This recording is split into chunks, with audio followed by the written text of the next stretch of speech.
ಕಬ್ಜಾ. ದೊಡ್ಡ ಡ್ರೀಮ್ ಇಟ್ಕೊಂಡು ಮಾಡಿದೆ, ಸಕ್ಸಸ್ಸು ಆದೆ ಸರ್, ಯಾರೇನೇ ಹೇಳಿ. ಒಳ್ಳೆ ಬಿರಿಯಾನಿ, ಚಿಕನ್ ಫ್ರೈ ಎಲ್ಲ ತಿಂದಿರೋ ಟೈಮಲ್ಲಿ ನಾನು ಮತ್ತು ಬಿರಿಯಾನಿ ಕೊಟ್ಟಂಗೆ ಆಗಿರ್ಬೋದು ಎಲ್ರಿಗೂ. ಸರ್ ನಾನು ಬೆಳೆದಿದ್ದೀನಿ ಅಂದರೆ ನನ್ನ ಪಕ್ಕ ಇನ್ನೊಬ್ಬ ಬರ್ತಾನಂದರೆ ನಾನೇ ಬಿಡಲ್ಲ ಸರ್. ಬಿತ್ತು ಏಟು, ಅದು ಹೇಳಿದ್ರು ಮತ್ತು ಬೀಳ್ತದೆ ಏಟು, ಹೇಳ್ಕೊಳ್ಳಲ್ಲ ನಾನು, ಹೇಳ್ತಾ ಅದು ಒಬ್ಬನೇ ಅನುಭವಿಸ್ಕೋತೀನಿ. ಸಿನಿಮಾ ಮಾಡ್ತೀವಿ, ಜನ ನೋಡ್ತಾರೆ, ದುಡ್ಡು ಬರ್ತದೆ ಅಷ್ಟೇ ಅಂತ. ನೋ, ಸಿನಿಮಾ ಬೇರೆ ಇದೆ, ಸಿನಿಮಾ ಹಿಂದೆ ಬೇರೆ ಇದೆ, ಸಿನಿಮಾ ಮುಂದೆ ಬೇರೆ ಇದೆ. ಜನ ನೋಡಿದ್ದು ಅಲ್ಲ, ಇವತ್ತು ಏನು ಬೇಕಾ ಮಾಡಿ ಸಿನಿಮಾ ಮಾಡಿದ್ಮೇಲೆ ಅದನ್ನ ಏನು ಬೇಕಾ ಮಾಡ್ಬೋದು, ಅದನ್ನ ಹೆಂಗೆ ಬೇಕಾ ತಿರುಗಿಸ್ಬೋದು. ಇವತ್ತವರೆಗೂ ಏನು ಮಾಡ್ತಾ ಬಿದ್ದಿಲ್ಲ ಸರ್. ನಾನು ಬೇರೆ ಸರ್, ನೀವು ಅನ್ಕೊಂಡಂಗಲ್ಲ. ತೆಲುಗು ಸಿನಿಮಾ ಮಾಡಿದೆ, ಬಂದು ಕನ್ನಡ ಸಿನಿಮಾ ಮಾಡಿದೆ. ತೆಲುಗು ನಾನು ಸರ್ ಕೃಷ್ಣಮ್ಮ ಕಲಿಪಿಂದಿದ್ದೀನಿ, ಮಹೇಶ್ ಬಾಬು ಬಾಮೈದಿನ ಸಿನಿಮಾ ಮಾಡ್ಕೊಂಡೆ, ಅವಾರ್ಡ್ ತೊಗೊಂಡೆ, ಲ್ಯಾಂಕೋಯಿಲ್ಸ್ ಪ್ರೊಡಕ್ಷನ್ನು, ಹಂಗಂತ ನನಗೆ ಎಕ್ಸಾಕ್ಟಾಗಿ ಓಡೋಗ್ಬಿಡಲಿಲ್ಲ ನಾನು. ಮತ್ತೆ ಬಂದು ಕನ್ನಡದಲ್ಲಿ ಸಿನಿಮಾ ಮಾಡಿದೆ ಸರ್. ಅಮಿತಾಬ್ ಬಚ್ಚನ್ ಸರ್ ನಮ್ಮ ಆನಂದ್ ಪಂಡಿತ್ ಸರ್ ಹೇಳ್ತಾರೆ ಚಂದ್ರು ಜೊತೆ ಒಂದು ಸಿನಿಮಾ ಮಾಡೋಣ ಅಂತ.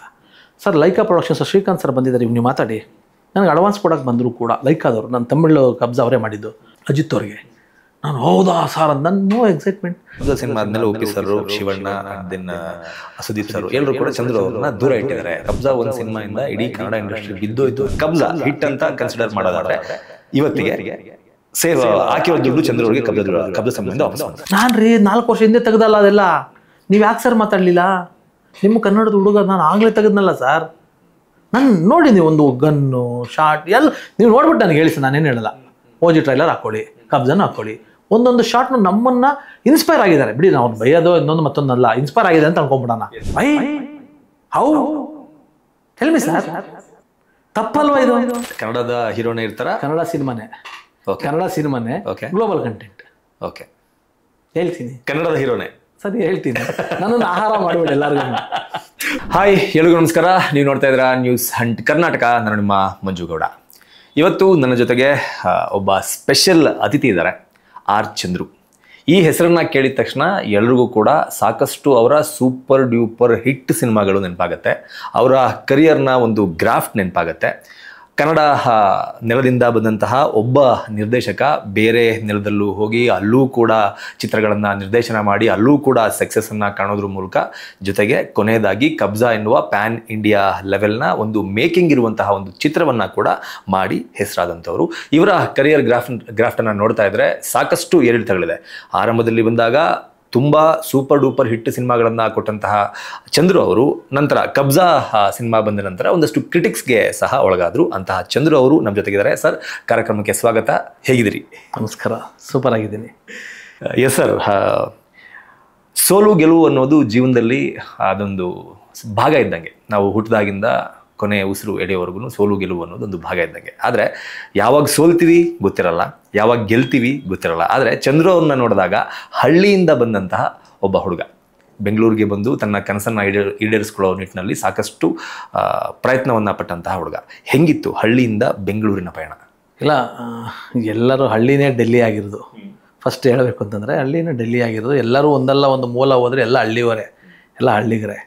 ಇವತ್ತು ನಾನು ಹಳ್ಳಿಯವನು, ನನ್ನ ಮಗ ಸಿಟಿಯವನು ಇರ್ಬೋದು, ಬಟ್ DNA ಹಳ್ಳಿದೆ.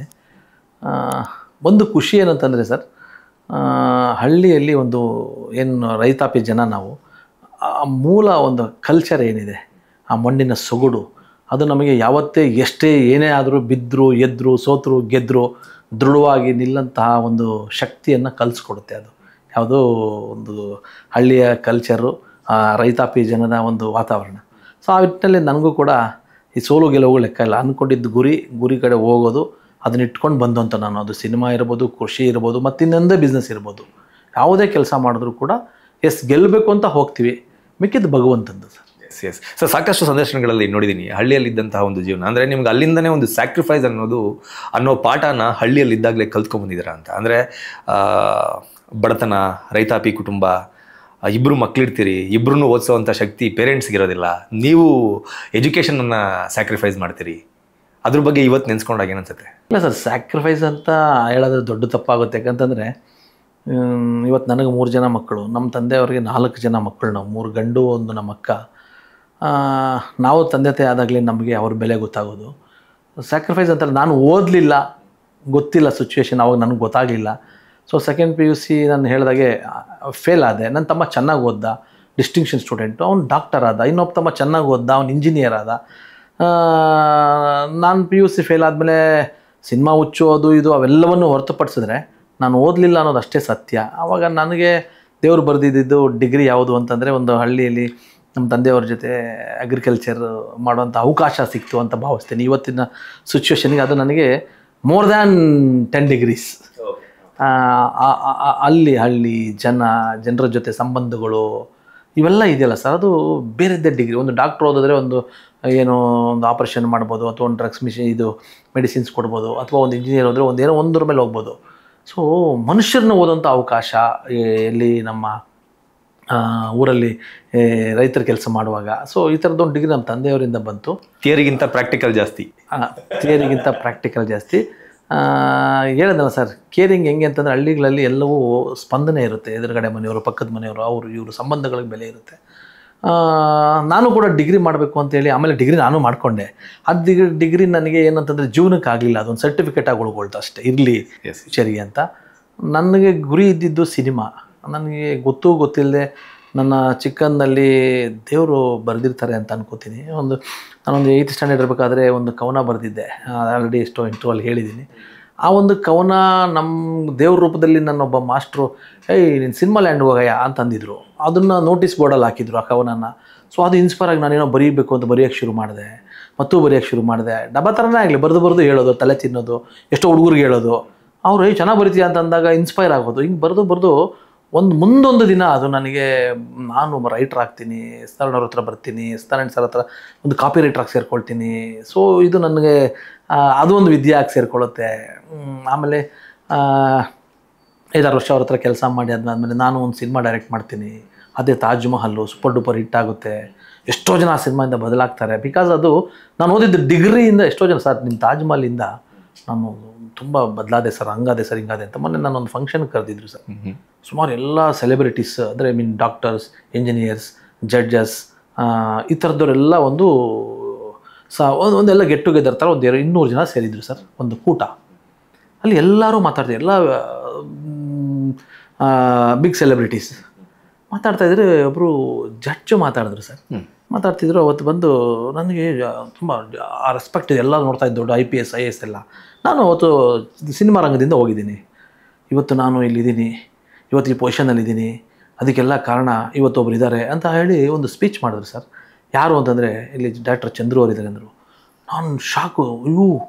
ನ್ಯಾಯ ಕೊಡೋ ನ್ಯಾಯಾಧೀಶರು ಏನು ಹಿಂಗೆ ಹೇಳ್ತಿದಾರಲ್ಲ ಅಂತಂದರೆ, ನಾನು ಆ ಸಿನಿಮಾ ಟೈಮಲ್ಲಿ ನಾನು ಉತ್ತರ ಕರ್ನಾಟಕದಿಂದ ಬಂದೆ. ಓದ್ತಿರ್ಬೇಕಾದ್ರೆ ನನ್ನ ಸರ್ಟನ್ ಏಜಲ್ಲಿ ಒಂದು ಲವ್ ಆಯಿತು. ಆ DV ತೊಗೊಂಡು ಒದ್ದಾಡ್ತಿರ್ಬೇಕು. ಆ ಸಿನಿಮಾ ನೋಡಿದೆ. ಇಲ್ಲ, ಚಂದ್ರವ್ರು ಹೇಳಿದ್ರೆ ನನ್ನ ತಂದೆ ತಾಯಿ ಮುಖ್ಯ ಅಂತೇಳಿ ಓದ್ದೆ. ಇವತ್ತು ಸ್ಪೀಡಾಗಿ ಬಂದು ನಾನು ಇವತ್ತು ಈ ಪೊಸಿಷನಲ್ಲಿ ನಿಂತಿದ್ದೀನಿ. ನನ್ನ ತುಂಬ ಕಾಡಿ ಸಿನಿಮಾ 16 ಸತಿ ಸಿನಿಮಾ ನೋಡಿದೆ. ಅವ್ರ ವೈಫು ಸ್ಪೀಚ್ ಮಾಡಿದ್ರು, ನಿಮ್ಮ ಸಿನಿಮಾ ನೋಡಿ ನನ್ನ ಜೀವನ ಬದಲಾಯಿತು ಅಂದರು. ಸೊ ಈ ಥರದ್ದು ಚಂದ್ರು ಕಡೆಯಿಂದನೂ ದೇವರೊಂದಷ್ಟು ಮಾಡಿಸ್ಕೊಂಡಿದ್ದಾರೆ ಅಂತ. ಈ ಥರದ್ದೆಲ್ಲ ಕೇಳಿದಾಗ ಆ ತಾಜ್ ಮಹಲ್ ಸಿನಿಮಾ ಆಯಿತು. ಒಂದು ಸಮಾಜಕ್ಕೆ ಒಂದಷ್ಟು ಮೆಸೇಜ್ಗಳು ಕೊಟ್ಟೆ.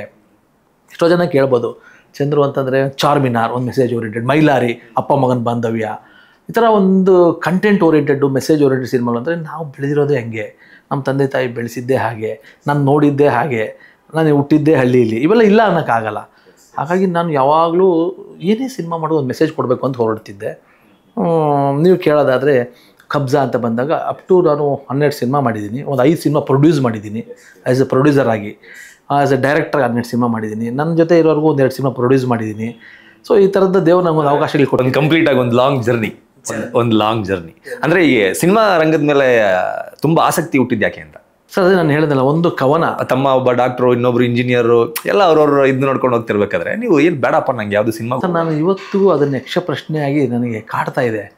ನನ್ನ ತಂದೆ ಆ್ಯಕ್ಟರ್ ಅಲ್ಲ, ನನ್ನ ತಂದೆ ಡೈರೆಕ್ಟರ್ ಅಲ್ಲ, ನನ್ನ ತಂದೆ ಸಿನಿಮಾ ರಂಗದ ಗೊತ್ತಿಲ್ಲ. ನಮ್ಮೂರಲ್ಲಿ ಇದ್ದಿದ್ದೇ ಒಂದು TV. ಆ TVನ ಬೀದಿಲಿಡೋರು, ಅದನ್ನು ಊರರೆಲ್ಲ ನೋಡೋರು. ಆಮೇಲೆ ನಾವು ಹೋದರೆ ಓಡಿಸಿರೋ ದಿನಗಳು ಇದೆ.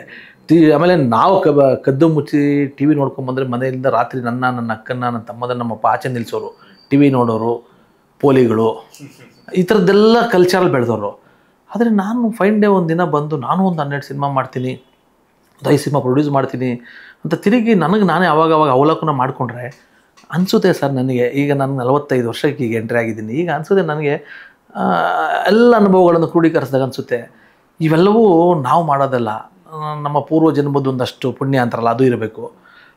ದೇವ್ರು ಏನಾದರೂ ನಮಗೂ ಒಂದಷ್ಟು ಇಲ್ಲ ನೀನು ಈ ಫೀಲ್ಡ್ಗೆ ಹೋಗಬೇಕು, ನಿಂದಿಷ್ಟು ಇಲ್ಲಿ ಸೇವೆ ಇರಬೇಕು, ನಿನಗೆ ಇಷ್ಟು ಬರೆದಿದ್ದೀನಿ ಅಂತ ಕಳಿಸಿರ್ತಾನೆ ಅದನ್ನು, ಇಂತಿಂಥವ್ರು ಇಂತಿಂಥ ಸೇವೆ ಆಗಬೇಕು ಅಂತ. ಮೇ ಬಿ ನನ್ನ ಗ್ರಾಫನ್ನು ನೋಡ್ಕೊಂಡಾಗ ನನಗೆ ಅನಿಸುತ್ತೆ ನಾನು ಇಂಡಸ್ಟ್ರಿಗೆ ಬರ್ತೀನಿ, ನಾನು ಇಂಡಸ್ಟ್ರಿಲಿ ಇರ್ತೀನಿ, ಶಿವಣ್ಣ ಅವ್ರ ಸಿನಿಮಾ ಮಾಡ್ತೀನಿ. ಶಿವಣ್ಣ ಅವ್ರನ್ನ ಒಂದು ಪೇಪರಲ್ಲಿ ನೋಡಿ ಖುಷಿ ಪಡ್ತಿದ್ವಿ ಅವ್ರ ಫ್ಯಾನ್ ಆಗಿ. ಒಂದು ಸಿನಿಮಾ ಡೈರೆಕ್ಟ್ ಮಾಡ್ತೀನಿ, 100 days ಆಗುತ್ತೆ, ಮತ್ತು ಅವ್ರದ್ದು ಕಬ್ಜಾದಲ್ಲಿ ಒಂದು ಕ್ಯಾರೆಕ್ಟರ್ ಮಾಡಿಸ್ತೀವಿ, ಅವ್ರ ಜೊತೆ ಅವ್ರ ಮನೆಗೆ ಹೋದಾಗ ಅವ್ರ ಜೊತೆ ಕೂತ್ಕೊಂಡು ಊಟ ಮಾಡ್ತೀವಿ. ಸುದೀಪ್ ಸರ್ ಅಂತ ಅವ್ರ ಜೊತೆ ನಾವು ಅಟ್ಲೀಸ್ಟ್ ಕೂತ್ಕೊಂಡು ಕಾಫಿ ಕುಡಿತೀವಿ, ಒಂದು ಸಿನಿಮಾ ಮಾಡ್ತೀವಿ ಅಂತೆಲ್ಲ ನೋಡಿದಾಗ ಇವೆಲ್ಲವೂ ನಮ್ಮದು ಅನ್ನೋದಕ್ಕಿಂತ ಹೆಚ್ಚಿಗೆ ಏನೋ ಒಂದು ನೇಚರ್, ಒಂದು ಡೆಸ್ಟಿನಿ ಕರ್ಕೊಂಬರುತ್ತೆ ಅಂತ ನನ್ನ ಬಲವಾದ ನಂಬಿಕೆ. ಸರಸ್ವತಿ ಪುತ್ರರಿಗೆ ಮಾತ್ರ ಇವೆಲ್ಲ ಸಾಧ್ಯ. ಲಕ್ಷ್ಮೀ ಪುತ್ರರು ಸರಸ್ವತಿ ಪುತ್ರರನ್ನ ಇಟ್ಕೊಂಡು ಒಂದು ಸಿನಿಮಾ ಮಾಡ್ಬೋದು, ಆದರೆ ನಿರ್ದೇಶನ ಮಾಡೋದಕ್ಕಾಗಲ್ಲ, ಆ್ಯಕ್ಟ್ ಮಾಡೋದಕ್ಕಾಗಲ್ಲ, ನಿರ್ಮಾಣ ಮಾಡ್ಬೋದು. ಸರಸ್ವತಿ ಪುತ್ರರಿಗೆ ಮಾತ್ರ ಇವೆಲ್ಲ ಸಾಧ್ಯ. ನಿರ್ದೇಶನ ಮಾಡೋದಾಗಲಿ, ಮತ್ತೊಬ್ಬರನ್ನ ಗೈಡ್ ಮಾಡೋದಾಗಲಿ, ಮತ್ತೊಬ್ಬರ ಮೂಲಕ ಸಮಾಜಕ್ಕೆ ಸಂದೇಶ ಕೊಡಿಸೋದಾಗಲಿ. ಸರಸ್ವತಿ ಇದ್ಮೇಲೆ ಲಕ್ಷ್ಮಿ ಇರ್ತಾಳೆ. ನಾವು ಯಾವತ್ತೂ ಸರಸ್ವತಿನ ಒಲಿಸ್ಕೋಬೇಕು. ಅದು ಕೆಲಸದಿಂದ ಹೋದಾಗ ಸರ್ ನಾವು ಕೆಲಸ ಮಾಡಬೇಕು ಸರ್. ಅದೇ ಹೇಳೋದು ಗೀತೆಯಲ್ಲಿ, ನೀನು ಕೆಲಸ ಮಾಡೋ ಫಲ ನನಗೆ ಬಿಡು ಅಂತ. ಸೊ ಸರಸ್ವತಿನ ನಾವು ಹೊಲಿಸ್ಕೊಂಡ್ರೆ ಲಕ್ಷ್ಮಿ ಎಲ್ಲ ನಮ್ಮ ಜೊತೆ ಇದ್ದೇ ಇರ್ತಾರೆ. ಸರಿ, ನಾ ಮೊದಲನೇ ಸಿನಿಮಾ ಅಂತ ಬಂದಾಗ ಮೊದಲನೇ ಸಿನಿಮಾದಲ್ಲೇ ದೊಡ್ಡ ಪ್ರೊಡಕ್ಷನ್ ಹೌಸು ಅನಿತಾ ಕುಮಾರಸ್ವಾಮಿ. ಇಲ್ಲ, ನನ್ನ ತಾಜ್ ಮಹಲ್ಲು ಶಿವಶಂಕರ್ ರೆಡ್ಡಿ ಅಂತ ಜಿಗಳದವರು, ಅವರು ರೈತರು ಪಾಪ 3 ಜನ. ಅದು ಭಾಳ ಕಷ್ಟಪಟ್ಕೊಂಡು ಮಾಡಿದ ಸಿನಿಮಾನೇ. ಓಕೆ. ಈಗ ಎಸ್ ನಾರಾಯಣ ಅವ್ರ ಜೊತೆಗೆ ಕೆಲಸ ಮಾಡ್ತಿರ್ತೀರಿ, ಅವ್ರು ಸೀರಿಯಲಲ್ಲಿ ಕೆಲಸ ಮಾಡ್ತಿರ್ತೀರಿ, ಅವರ ಅಂದರೆ ಕೆಲಸ ಕಲ್ತಿರ್ತೀರಿ ಅವ್ರ ಹತ್ರ. ತಾಜ್ ಮಹಲ್ ಮೂಲಕ ಓನ್ ಡೈರೆಕ್ಷನ್ಗೆ ಎಂಟ್ರಿ ಆಗ್ತೀರಿ. ಹೆಂಗಿತ್ತು ಆ ಜರ್ನಿ? ಸರ್ ಇಲ್ಲ, ತುಂಬ ಕಷ್ಟಪಟ್ಟೆ ಅಂತಂದರೆ ಅದು ಹಳೆಯ ಡೈಲಾಗ್ ಆಗ್ಬೋದು, ಬಟ್ ಅದರ ಎಮೋಷನ್ಸ್. ನಾನು ಇವತ್ತು ಬೆಳಗ್ಗೆ ಎದ್ದೆ ಸರ್, ಇವತ್ತು ನೀವು ಬರ್ತೀರಾ ಇಂಟರ್ವ್ಯೂ ಅಂತ ಒಂದು ಇತ್ತು, ಮತ್ತು ನಂದೊಂದು ನಮ್ಮ KP ಶ್ರೀಕಾಂತ್ ಸರು ನಾವು ಒಂದು ಸಿನಿಮಾ ಮಾಡ್ತಿದ್ವಿ, ಅದರದ್ದೊಂದು ಬೇರೆ ಮೀಟಿಂಗ್ಸ್ ಎಲ್ಲ ಇತ್ತು. ಬೆಳಗ್ಗೆ ಇವತ್ತು ನಾನು ಒಂದು 5:30ಗೆ ಎದ್ದು ನನ್ನ ಮಕ್ಕಳು ಇವತ್ತು ರಜಾ, ಇವತ್ತು ಎಕ್ಸಾಮ್ಸ್ ನಿನ್ನೆ ಮುಗಿದಿದೆ, ಅವ್ರಿಗೆ ಹೇಳ್ತಿದ್ದೆ ಸರ್ ನಾನು, ನೋಡು ಮಗನೇ, ನಾನು ಯಾವಾಗಲಾದರೂ ನಿಮಗೆ ಹೇಳಿದಾಗ ಅಪ್ಪ ಟಾರ್ಚರ್ ಕೊಡ್ತಾನೆ ಅಂತ ನಿಮ್ಗೆ ಅನಿಸ್ಬೋದು. ನಮ್ಮಪ್ಪ ನಮಗೊಂದು ಕೆಲಸ ಮಾಡ್ತಿದ್ದ, ನೇಚರ್ ಬಗ್ಗೆ ಹೇಳ್ತಿದ್ದೆ, ಪಂಚಭೂತಗಳ ಬಗ್ಗೆ. ಚಿಕ್ಕ ಮಕ್ಕಳಾದ್ರೂ ಹೇಳ್ತಿದ್ದೆ, ನಮ್ಗೆ ಅನಿಸಿದ್ದನ್ನು ಹೇಳಬೇಕಲ್ಲ. ಈಗ ಮೊಬೈಲ್ ತೊಗೊಳ್ತೀರಾ, ಯಾಕೆ ಚಾರ್ಜ್ ಮಾಡ್ತೀರಾ? ನನ್ನ ಮಗಳ ಕೇಳಿ, ಅಪ್ಪ ಅದಕ್ಕೆ ಪವರ್ ಬೇಕಲ್ಲಪ್ಪ ಅಂತಂದರು. ಎಸ್, ಪವರ್ ಬರೋದಕ್ಕೆ ಮೊಬೈಲ್ಗೆ ಚಾರ್ಜ್ ಮಾಡ್ತೀರಾ. ಅದು ಇಲ್ಲಿಂದ ಬರುತ್ತೆ, ಸ್ಯಾಟಲೈಟಿಂದ ವರ್ಡ್ಸು ವಾಯ್ಸು ಬರುತ್ತೆ ಅಲ್ವ ಮಗನೇ? ಹಾಗೆ ನಮ್ಮ ಬ್ರೈನು ನಾವು ನೇಚರ್ ಜೊತೆ ಕನೆಕ್ಟ್ ಆಗಿರುತ್ತೆ. ನಾವು ಏನನ್ನು ಕೇಳ್ತೀವಿ, ಏನನ್ನು ಮಾಡ್ಕೊಳ್ಳಿ, ಚಾರ್ಜ್ ಮಾಡಬೇಕು, ಎಕ್ಸಸೈಸ್ ಮಾಡಬೇಕು, ನೀಟಾಗಿ ಇಟ್ಕೊಳ್ಬೇಕು, ವರ್ಕೌಟ್ ಮಾಡಿದ್ರೆ ಚಾರ್ಜ್ ಆಗುತ್ತೆ. ಈ ಥರದ್ದು ನನ್ನ ಮಕ್ಕಳು ಚಿಕ್ಕದಾಗಿ ಹೇಳ್ಕೊಡ್ತಿದ್ದೆ ನಾನು. ಹಾಗೆ ನಮ್ಮ ತಂದೆಯವರು ಕೂಡ ನನಗೆ ಸರ್ 3 ಗಂಟೆಗೆ ಎಬ್ಸೋರು. ಏನಕ್ಕೆ ಎಬ್ಸೋರು? ಓದ್ಕೊಳಕ್ಕಲ್ಲ, ನಾವು ರೇಷ್ಮೆ ಬೆಳೆಗಾರರು ನಾವು ಊರಲ್ಲಿ. ಸೊ ಅದಕ್ಕೆ ಊಟ ಕೊಡಬೇಕು, ನಾವು ರೇಷ್ಮೆ ಹುಳಕ್ಕೆ ಸೊಪ್ಪು ಕೊಡಬೇಕು.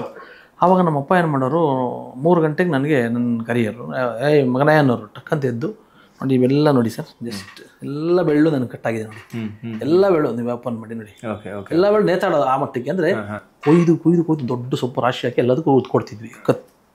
ಕತ್ಪೆಟ್ಟಿ ಅಂತ ಕರಿತೀವಿ ನಾವು ಅದನ್ನು, ಕತ್ತಿಯಲ್ಲಿ. 3 ಗಂಟೆಗೆ ಎದ್ದು ನಾನು 4 ಗಂಟೆವರೆಗೂ ಸೊಪ್ಪೆಲ್ಲ ಕೊಯ್ದ್ಮೇಲೆ ಎಲ್ಲ ಬರೋರು, ಊಟ ಕೊಡ್ತಿದ್ವಿ. ಸೊ ಜರ್ನಿ 3 ಗಂಟೆಗೆ ಸ್ಟಾರ್ಟ್ ಆಗ್ತದೆ, ಅರ್ಲಿ ಮಾರ್ನಿಂಗ್. ನನಗೂ ಗೊತ್ತಿಲ್ಲದಂಗೆ ಬ್ರಾಹ್ಮಿ ಮುಹೂರ್ತದಲ್ಲಿ ನಾನು ಎದ್ದೇಳ್ತಿದ್ದೆ. ಬಿಕಾಸ್ ಆಫ್ ನಮ್ಮ ಜೀವನಕ್ಕೆ ಅದು ಒಂದು ವೃತ್ತಿ ಇತ್ತು, ಹಂಗಾಗಿ ನನ್ನ ತಂದೆ ಎಬ್ಬರಿಸ್ತಿದ್ರು. ಬ್ರಾಹ್ಮಿ ಮುಹೂರ್ತದಲ್ಲಿ ನನ್ನ ಮಗನ ಎಬ್ಬಿಸ್ತಿದ್ದೀನಿ, ಇದರಿಂದ ಏನೋ ಒಳ್ಳೇದಾಗುತ್ತೆ ಅಂತಲ್ಲ. ಕನೆಕ್ಷನ್ ನೋಡಿ ಹೆಂಗಿದೆ ನೇಚರ್ ಜೊತೆ, ಇದು ನನ್ನ ಮಕ್ಕಳಿಗೆ ಹೇಳ್ತಿದ್ದೆ ನಾನು. ಸೊ ಗೊತ್ತಿಲ್ಲದಂಗೆ ಎವ್ರಿಡೇ ನಾನು 3 ಗಂಟೆಗೆ ಎದ್ದೇಳ್ತಿದ್ದೆ. ಬೆಂಗಳೂರಿಗೆ ಬಂದಾದಮೇಲೆ ಅಷ್ಟೇ, ನಾನು ಸೀರಿಯಲ್ಗೆ 6 ಗಂಟೆಗೆ ಸ್ಪಾಟಲ್ಲಿ ಇರ್ತಿದ್ದೆ. ಕೋಣನಕುಂಟೆ ಕ್ರಾಸ್ ಹರಿನಗರ ಹತ್ರ ನಾನು ಬರಬೇಕು, ಒಂದು 4 ಗಂಟೆಗೆ ಬಸ್ ಬಿಡೋದು. ಒಂದು ಬಾರಲ್ಲಿ ಕೆಲಸ ಮಾಡ್ತಿದ್ದೆ. ಬಾರಲ್ಲಿ ಇನ್ ದ ಸೆನ್ಸ್ ಮುಂಚೆ ಕೆಲಸ ಮಾಡಿದ್ದೆ, ಅದೇ ಬಾರಲ್ಲಿ ಮಲಗೋದಕ್ಕೆ ಹೋಗ್ತಿದ್ದೆ ಸೀರಿಯಲ್ ಬಂದಮೇಲೆ. Harinagar cross I think Ramya bar, ಅದು ರಮ್ಯಾ ಬಾರಲ್ಲಿ ನಾನು ಸೆಲ್ಲರ್ಗೆ ಬಂದು ಸರ್ 3:45ಗೆ ಬಕೆಟ್ ತೊಗೊಂಡು ಫುಲ್ಲು ಅದನ್ನು ತಣ್ಣೀರು ಹಾಕ್ಕೊಂಡು 4 ಗಂಟೆ ಕರೆಕ್ಟಾಗಿ ಬಿಡ್ತಿದ್ದ, ಮಾರ್ಕೆಟ್ಗೆ ಓಡ್ತಿದ್ದ.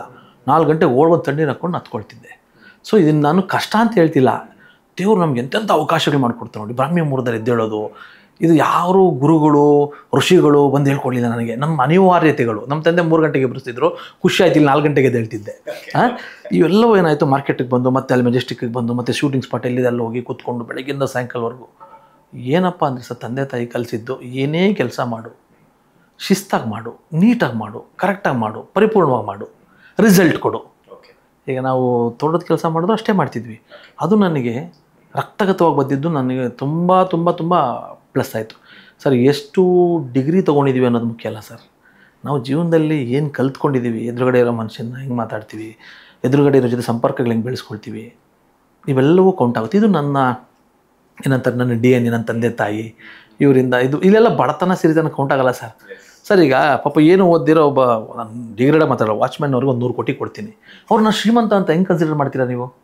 ಕೆಳಗಡೆ ಪಾಪ ವಾಚ್ಮ್ಯಾನ್ ಇರ್ತಾರೆ, ಅಥವಾ ನಾನು ಯಾವುದೇ ಇದನ್ನು ಇದು ಮಾಡ್ತಿಲ್ಲ, ಅವ್ರಿಗೊಂದು 100 ಕೋಟಿ ಕೊಡ್ತೀವಿ ಸರ್, ಅವ್ರನ್ನ ಅನಿಲ್ ಅಂಬಾನಿ, ಆಕಾಶ್ ಅಂಬಾನಿ, ಮುಖೇಶ್ ಅಂಬಾನಿ ಅಂತ ಹೆಂಗೆ ಕನ್ಸಿಡರ್ ಮಾಡ್ತೀರಿ? ಸರಿ ಸರ್, ದೊಡ್ಡ ಅಂಬಾನಿ ಥರದವ್ರಿಗೆ, ಮಲ್ಯ ಥರದವ್ರಿಗೆ, ಅಥವಾ ಇನ್ನೊಬ್ಬ ಯಾರು ಬಿಸ್ನೆಸ್ ಟೈಕೂನ್ಗೆ ದುಡ್ಡು ಒಡಾಯ್ತು ಸರ್ 1,000 ಕೋಟಿ, ಅವ್ರನ್ನ ಬಡವ ಅಂತ ಹೆಂಗೆ ಕನ್ಸಿಡರ್ ಮಾಡ್ತೀರಿ? ಶ್ರೀಮಂತಿಕೆ ಅನ್ನೋದು ಹೃದಯದಲ್ಲಿರಬೇಕು, ಶ್ರೀಮಂತಿಕೆ ಅನ್ನೋದು ತಲೆಯಲ್ಲಿರಬೇಕು. ಇದನ್ನು ನಮ್ಮ ತಂದೆ ನಮಗೆ ತಲೆಯಲ್ಲಿ ಹೃದಯದಲ್ಲಿ ಇಟ್ಟು ಕಳಿಸ್ಕೊಟ್ರು. ಸೊ ಹಾಗಾಗಿ ನಾನು ಇಲ್ಲಿ ಬಂದೆ, ಸ್ಪೀಡಾಗಿ ಕೆಲಸ ಮಾಡಿದೆ. ಎಲ್ಲ ಡೈರೆಕ್ಟರ್ ನಾರಾಯಣ್ ಸರ್ ಹತ್ರ, ನಂಗೆ ನಾರಾಯಣ್ ಸರ್ ನಾರಾಯಣ್ ಸರು ಒಂದು ರೆಕಾರ್ಡ್ ಮಾಡಿಕೊಡೋರು ಸರ್, ಅದನ್ನು ನಾನು ಬರೆಯೋ ಕೆಲಸ ನಂದು. ಒಂದೊಂದು ಸತಿ ಎಪಿಸೋಡ್ ಹೋಗ್ಬೇಕಾಗಿತ್ತು ಉದಯ ಟಿವಿಗೆ, ಚಂದ್ರನ್ ಕಳಿಸ್ರಿ ಅನ್ನೋರು, ಬೆಳಗ್ಗೆ ಬಾ ಅಂತ ಹೇಳೋರು. ನಾನು ಬೆಳಿಗ್ಗೆ ನಾರಾಯಣ್ ಸರ್ 5 ಗಂಟೆಗೆ ಬಾ ಅಂತಂದವ್ರು ಸರ್. ನಾನು ಪ್ಯಾಲೇಸ್ ಗುಟ್ಟಳ್ಳಿಯಲ್ಲಿ ಕಾಲಕ್ರಮೇಣವಾಗಿ ನಮ್ಮ ರಿಲೇಟಿವ್ಸ್ ಮನೆಯಲ್ಲಿ ನನಗೆ ಜಾಗ ಕೊಟ್ಟಿದ್ದು ಇಲ್ಲಿರು ಅಂತ. ಅವ್ರ ಮನೆಯಲ್ಲಿ ಬೇಗ ಎದ್ದು ನಾರಾಯಣ್ ಸರ್ 5 ಗಂಟೆಗೆ ಅಂತ ಹೇಳಿದ್ರು ಅಂತೇಳಿ ಪ್ಯಾಲೇಸ್ ಗುಟ್ಟಳ್ಳಿಯಿಂದ ಸರ್ 3:45 ಎದ್ದು 4 ಗಂಟೆಗೆ ಬಿಟ್ಟು ನಾನು 5 ಗಂಟೆಗೆ ಮುಂಚೆ ಇನ್ನೂ 15 ನಿಮಿಷ ಮುಂಚೆ ಹೋಗಬೇಕು ಅಂತ ಹೋಗ್ತಿದ್ದೆ. ಎಷ್ಟು ಒಂದು 5-6 ಕಿಲೋಮೀಟರ್ ನಡ್ಕೊಂಡು ಕಮಲಾನಗರಕ್ಕೆ. ಸರ್ ನೀವು ಬಿಲೀವ್ ಆರ್ ನಾಟ್, ನೋಡಿ ನಂಗೆ ಸಿಕ್ತಂಥವ್ರು ಅದೇ ಥರದ ಗುರುಗಳು, ವ್ಯಕ್ತಿಗಳು, ಸಂಬಂಧಗಳು. ಅವರು ಅಷ್ಟೊತ್ತಿಗೆ ಎದ್ದು ಪಂಚೆ ಕಟ್ಕೊಂಡು ಟವಲ್ ಹಾಕ್ಕೊಂಡು ಬರಿತಾ ಇರು 4:15ಗೆ. ನಾನು ನಾರಾಯಣ್ ಸರ್ನ ಗೆಲ್ಲಬೇಕು ಅಂತೇಳಿ ಇನ್ನೂ ಬೇಗ ಹೋಗ್ತಿದ್ದೆ.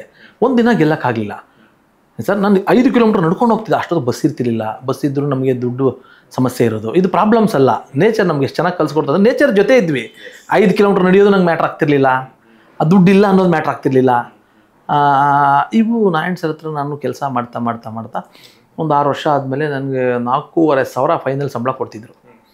ಒಂದಿನ ಅನ್ನಿಸ್ತು ನನಗೆ, ಎಷ್ಟು ಬರೀತಾ ಇದೆಯಾ ಇವ್ರ ಹತ್ರ, ಕಾಪಿ ರೈಟರ್ ಆಗಿ ಕೆಲಸ ಮಾಡ್ತಾಯಿದ್ಯಾ, ನೀನು ಏನಕ್ಕೆ ಬಂದಿದ್ಯಾ ಚಂದ್ರು, ಡೈರೆಕ್ಟರ್ ಆಗಬೇಕು. ನನಗೆ ಅಷ್ಟೊತ್ತಿಗೆ ಸಹ ನಾನು ಯಾವುದೇ ಕೆಲಸ ಆಗಲಿ ಒಂದು ಸತಿ ನೋಡಿದ್ರೆ ಅದನ್ನು ನಾನು ಮಾಡಬೇಕು, ಇದನ್ನು ನಾನು ಸಕ್ಸಸ್ ಕೊಡಬೇಕು ಅಂತ ನಾನು ಅದ್ರ ಮೇಲೆ ಫೋಕಸ್ಡ್ ಆಗಿ ಅದನ್ನು ರಿಸಲ್ಟ್ ಬರೋವರೆಗೂ ಬಿಡಲ್ಲ. ಸರ್ಗೆ ನಾನು ಹೇಳಿದೆ, ಶಿಡ್ಲಘಟ್ಟ ಶ್ರೀನಿವಾಸ್ ಸರ್ ಅಂತೆಲ್ಲ ನಮ್ಮ ಟೀಮೆಲ್ಲ ಇದ್ದರು, ನಾನು ಸಿನಿಮಾಗೆ ಹೋಗ್ಬೇಕು ಅಂತಿದ್ದೀನಿ, ಸೀರಿಯಲೆಲ್ಲ 6 ವರ್ಷ ಕೆಲಸ ಮಾಡಿದ್ದೀನಿ, ನಾನು ಇನ್ನೂ ಸಿನಿಮಾ ಟೆಕ್ನಿಕ್ಸ್ ಎಲ್ಲ ಕಲ್ತ್ಕೋಬೇಕು ಸರ್. ಅಷ್ಟೊತ್ತಿಗೆ ನನ್ನ ಮೇಲೆ ತುಂಬ ಬರ್ಡನ್ಸ್ ಇತ್ತು, ತುಂಬ ಹೇಳೋಕ್ಕಾಗಲ್ಲ, ಒಂದು ಸತಿ ಹೇಳ್ತೀನಿ. ಬರ್ಡನ್ಸ್ ಅಂದರೆ ನನ್ನ ಅಕ್ಕನ ಮಗು, ನನ್ನ ತಮ್ಮನ್ನು ಓದಿಸ್ತಿದ್ದೀನಿ, ಇನ್ನೊಬ್ಬ ತಮ್ಮ ಓದಿಸ್ತಿದ್ದೀನಿ, ಒಂದು 10/12 ನಮ್ಮ ಮನೆ, ಚಿಕ್ಕ ಮನೆ ಶಿವನಹಳ್ಳಿಲಿ.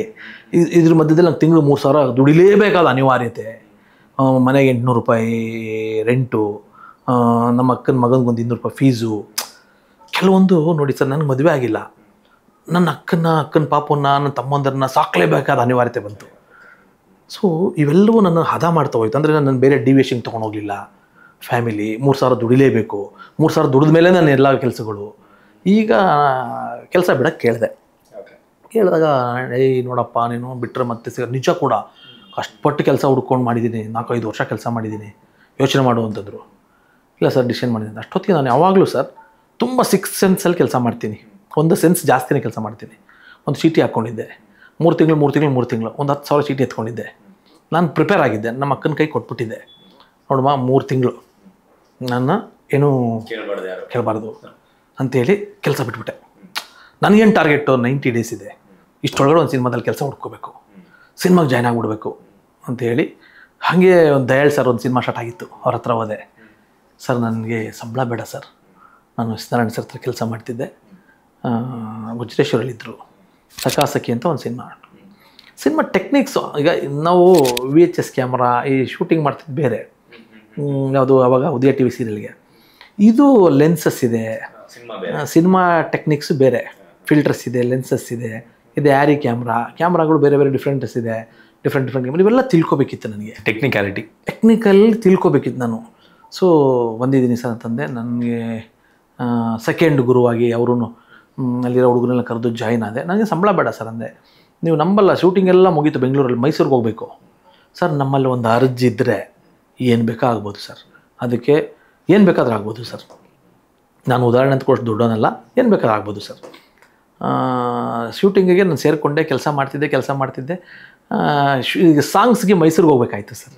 ನಾನು ಇವತ್ತಿನ ನಮ್ಮ ಹುಡುಗರಿಗೆಲ್ಲ ಹೇಳ್ತೀನಿ, ಕರೆಕ್ಟಾಗಿ 1ನೇ ತಾರೀಕು ಸಂಬಳ ಕೊಡ್ತೀನಿ ನಮ್ಮ ಹುಡುಗರಿಗೆ, ತಿಂಡಿ ಕಾಫಿ ಊಟ ಡಿಸಿಪ್ಲಿನ್ಡ್, ಒಂದು ಸಾಫ್ಟ್ವೇರ್ ಕಂಪ್ನಿ ಥರ ನೋಡ್ಕೊಳ್ತೀನಿ.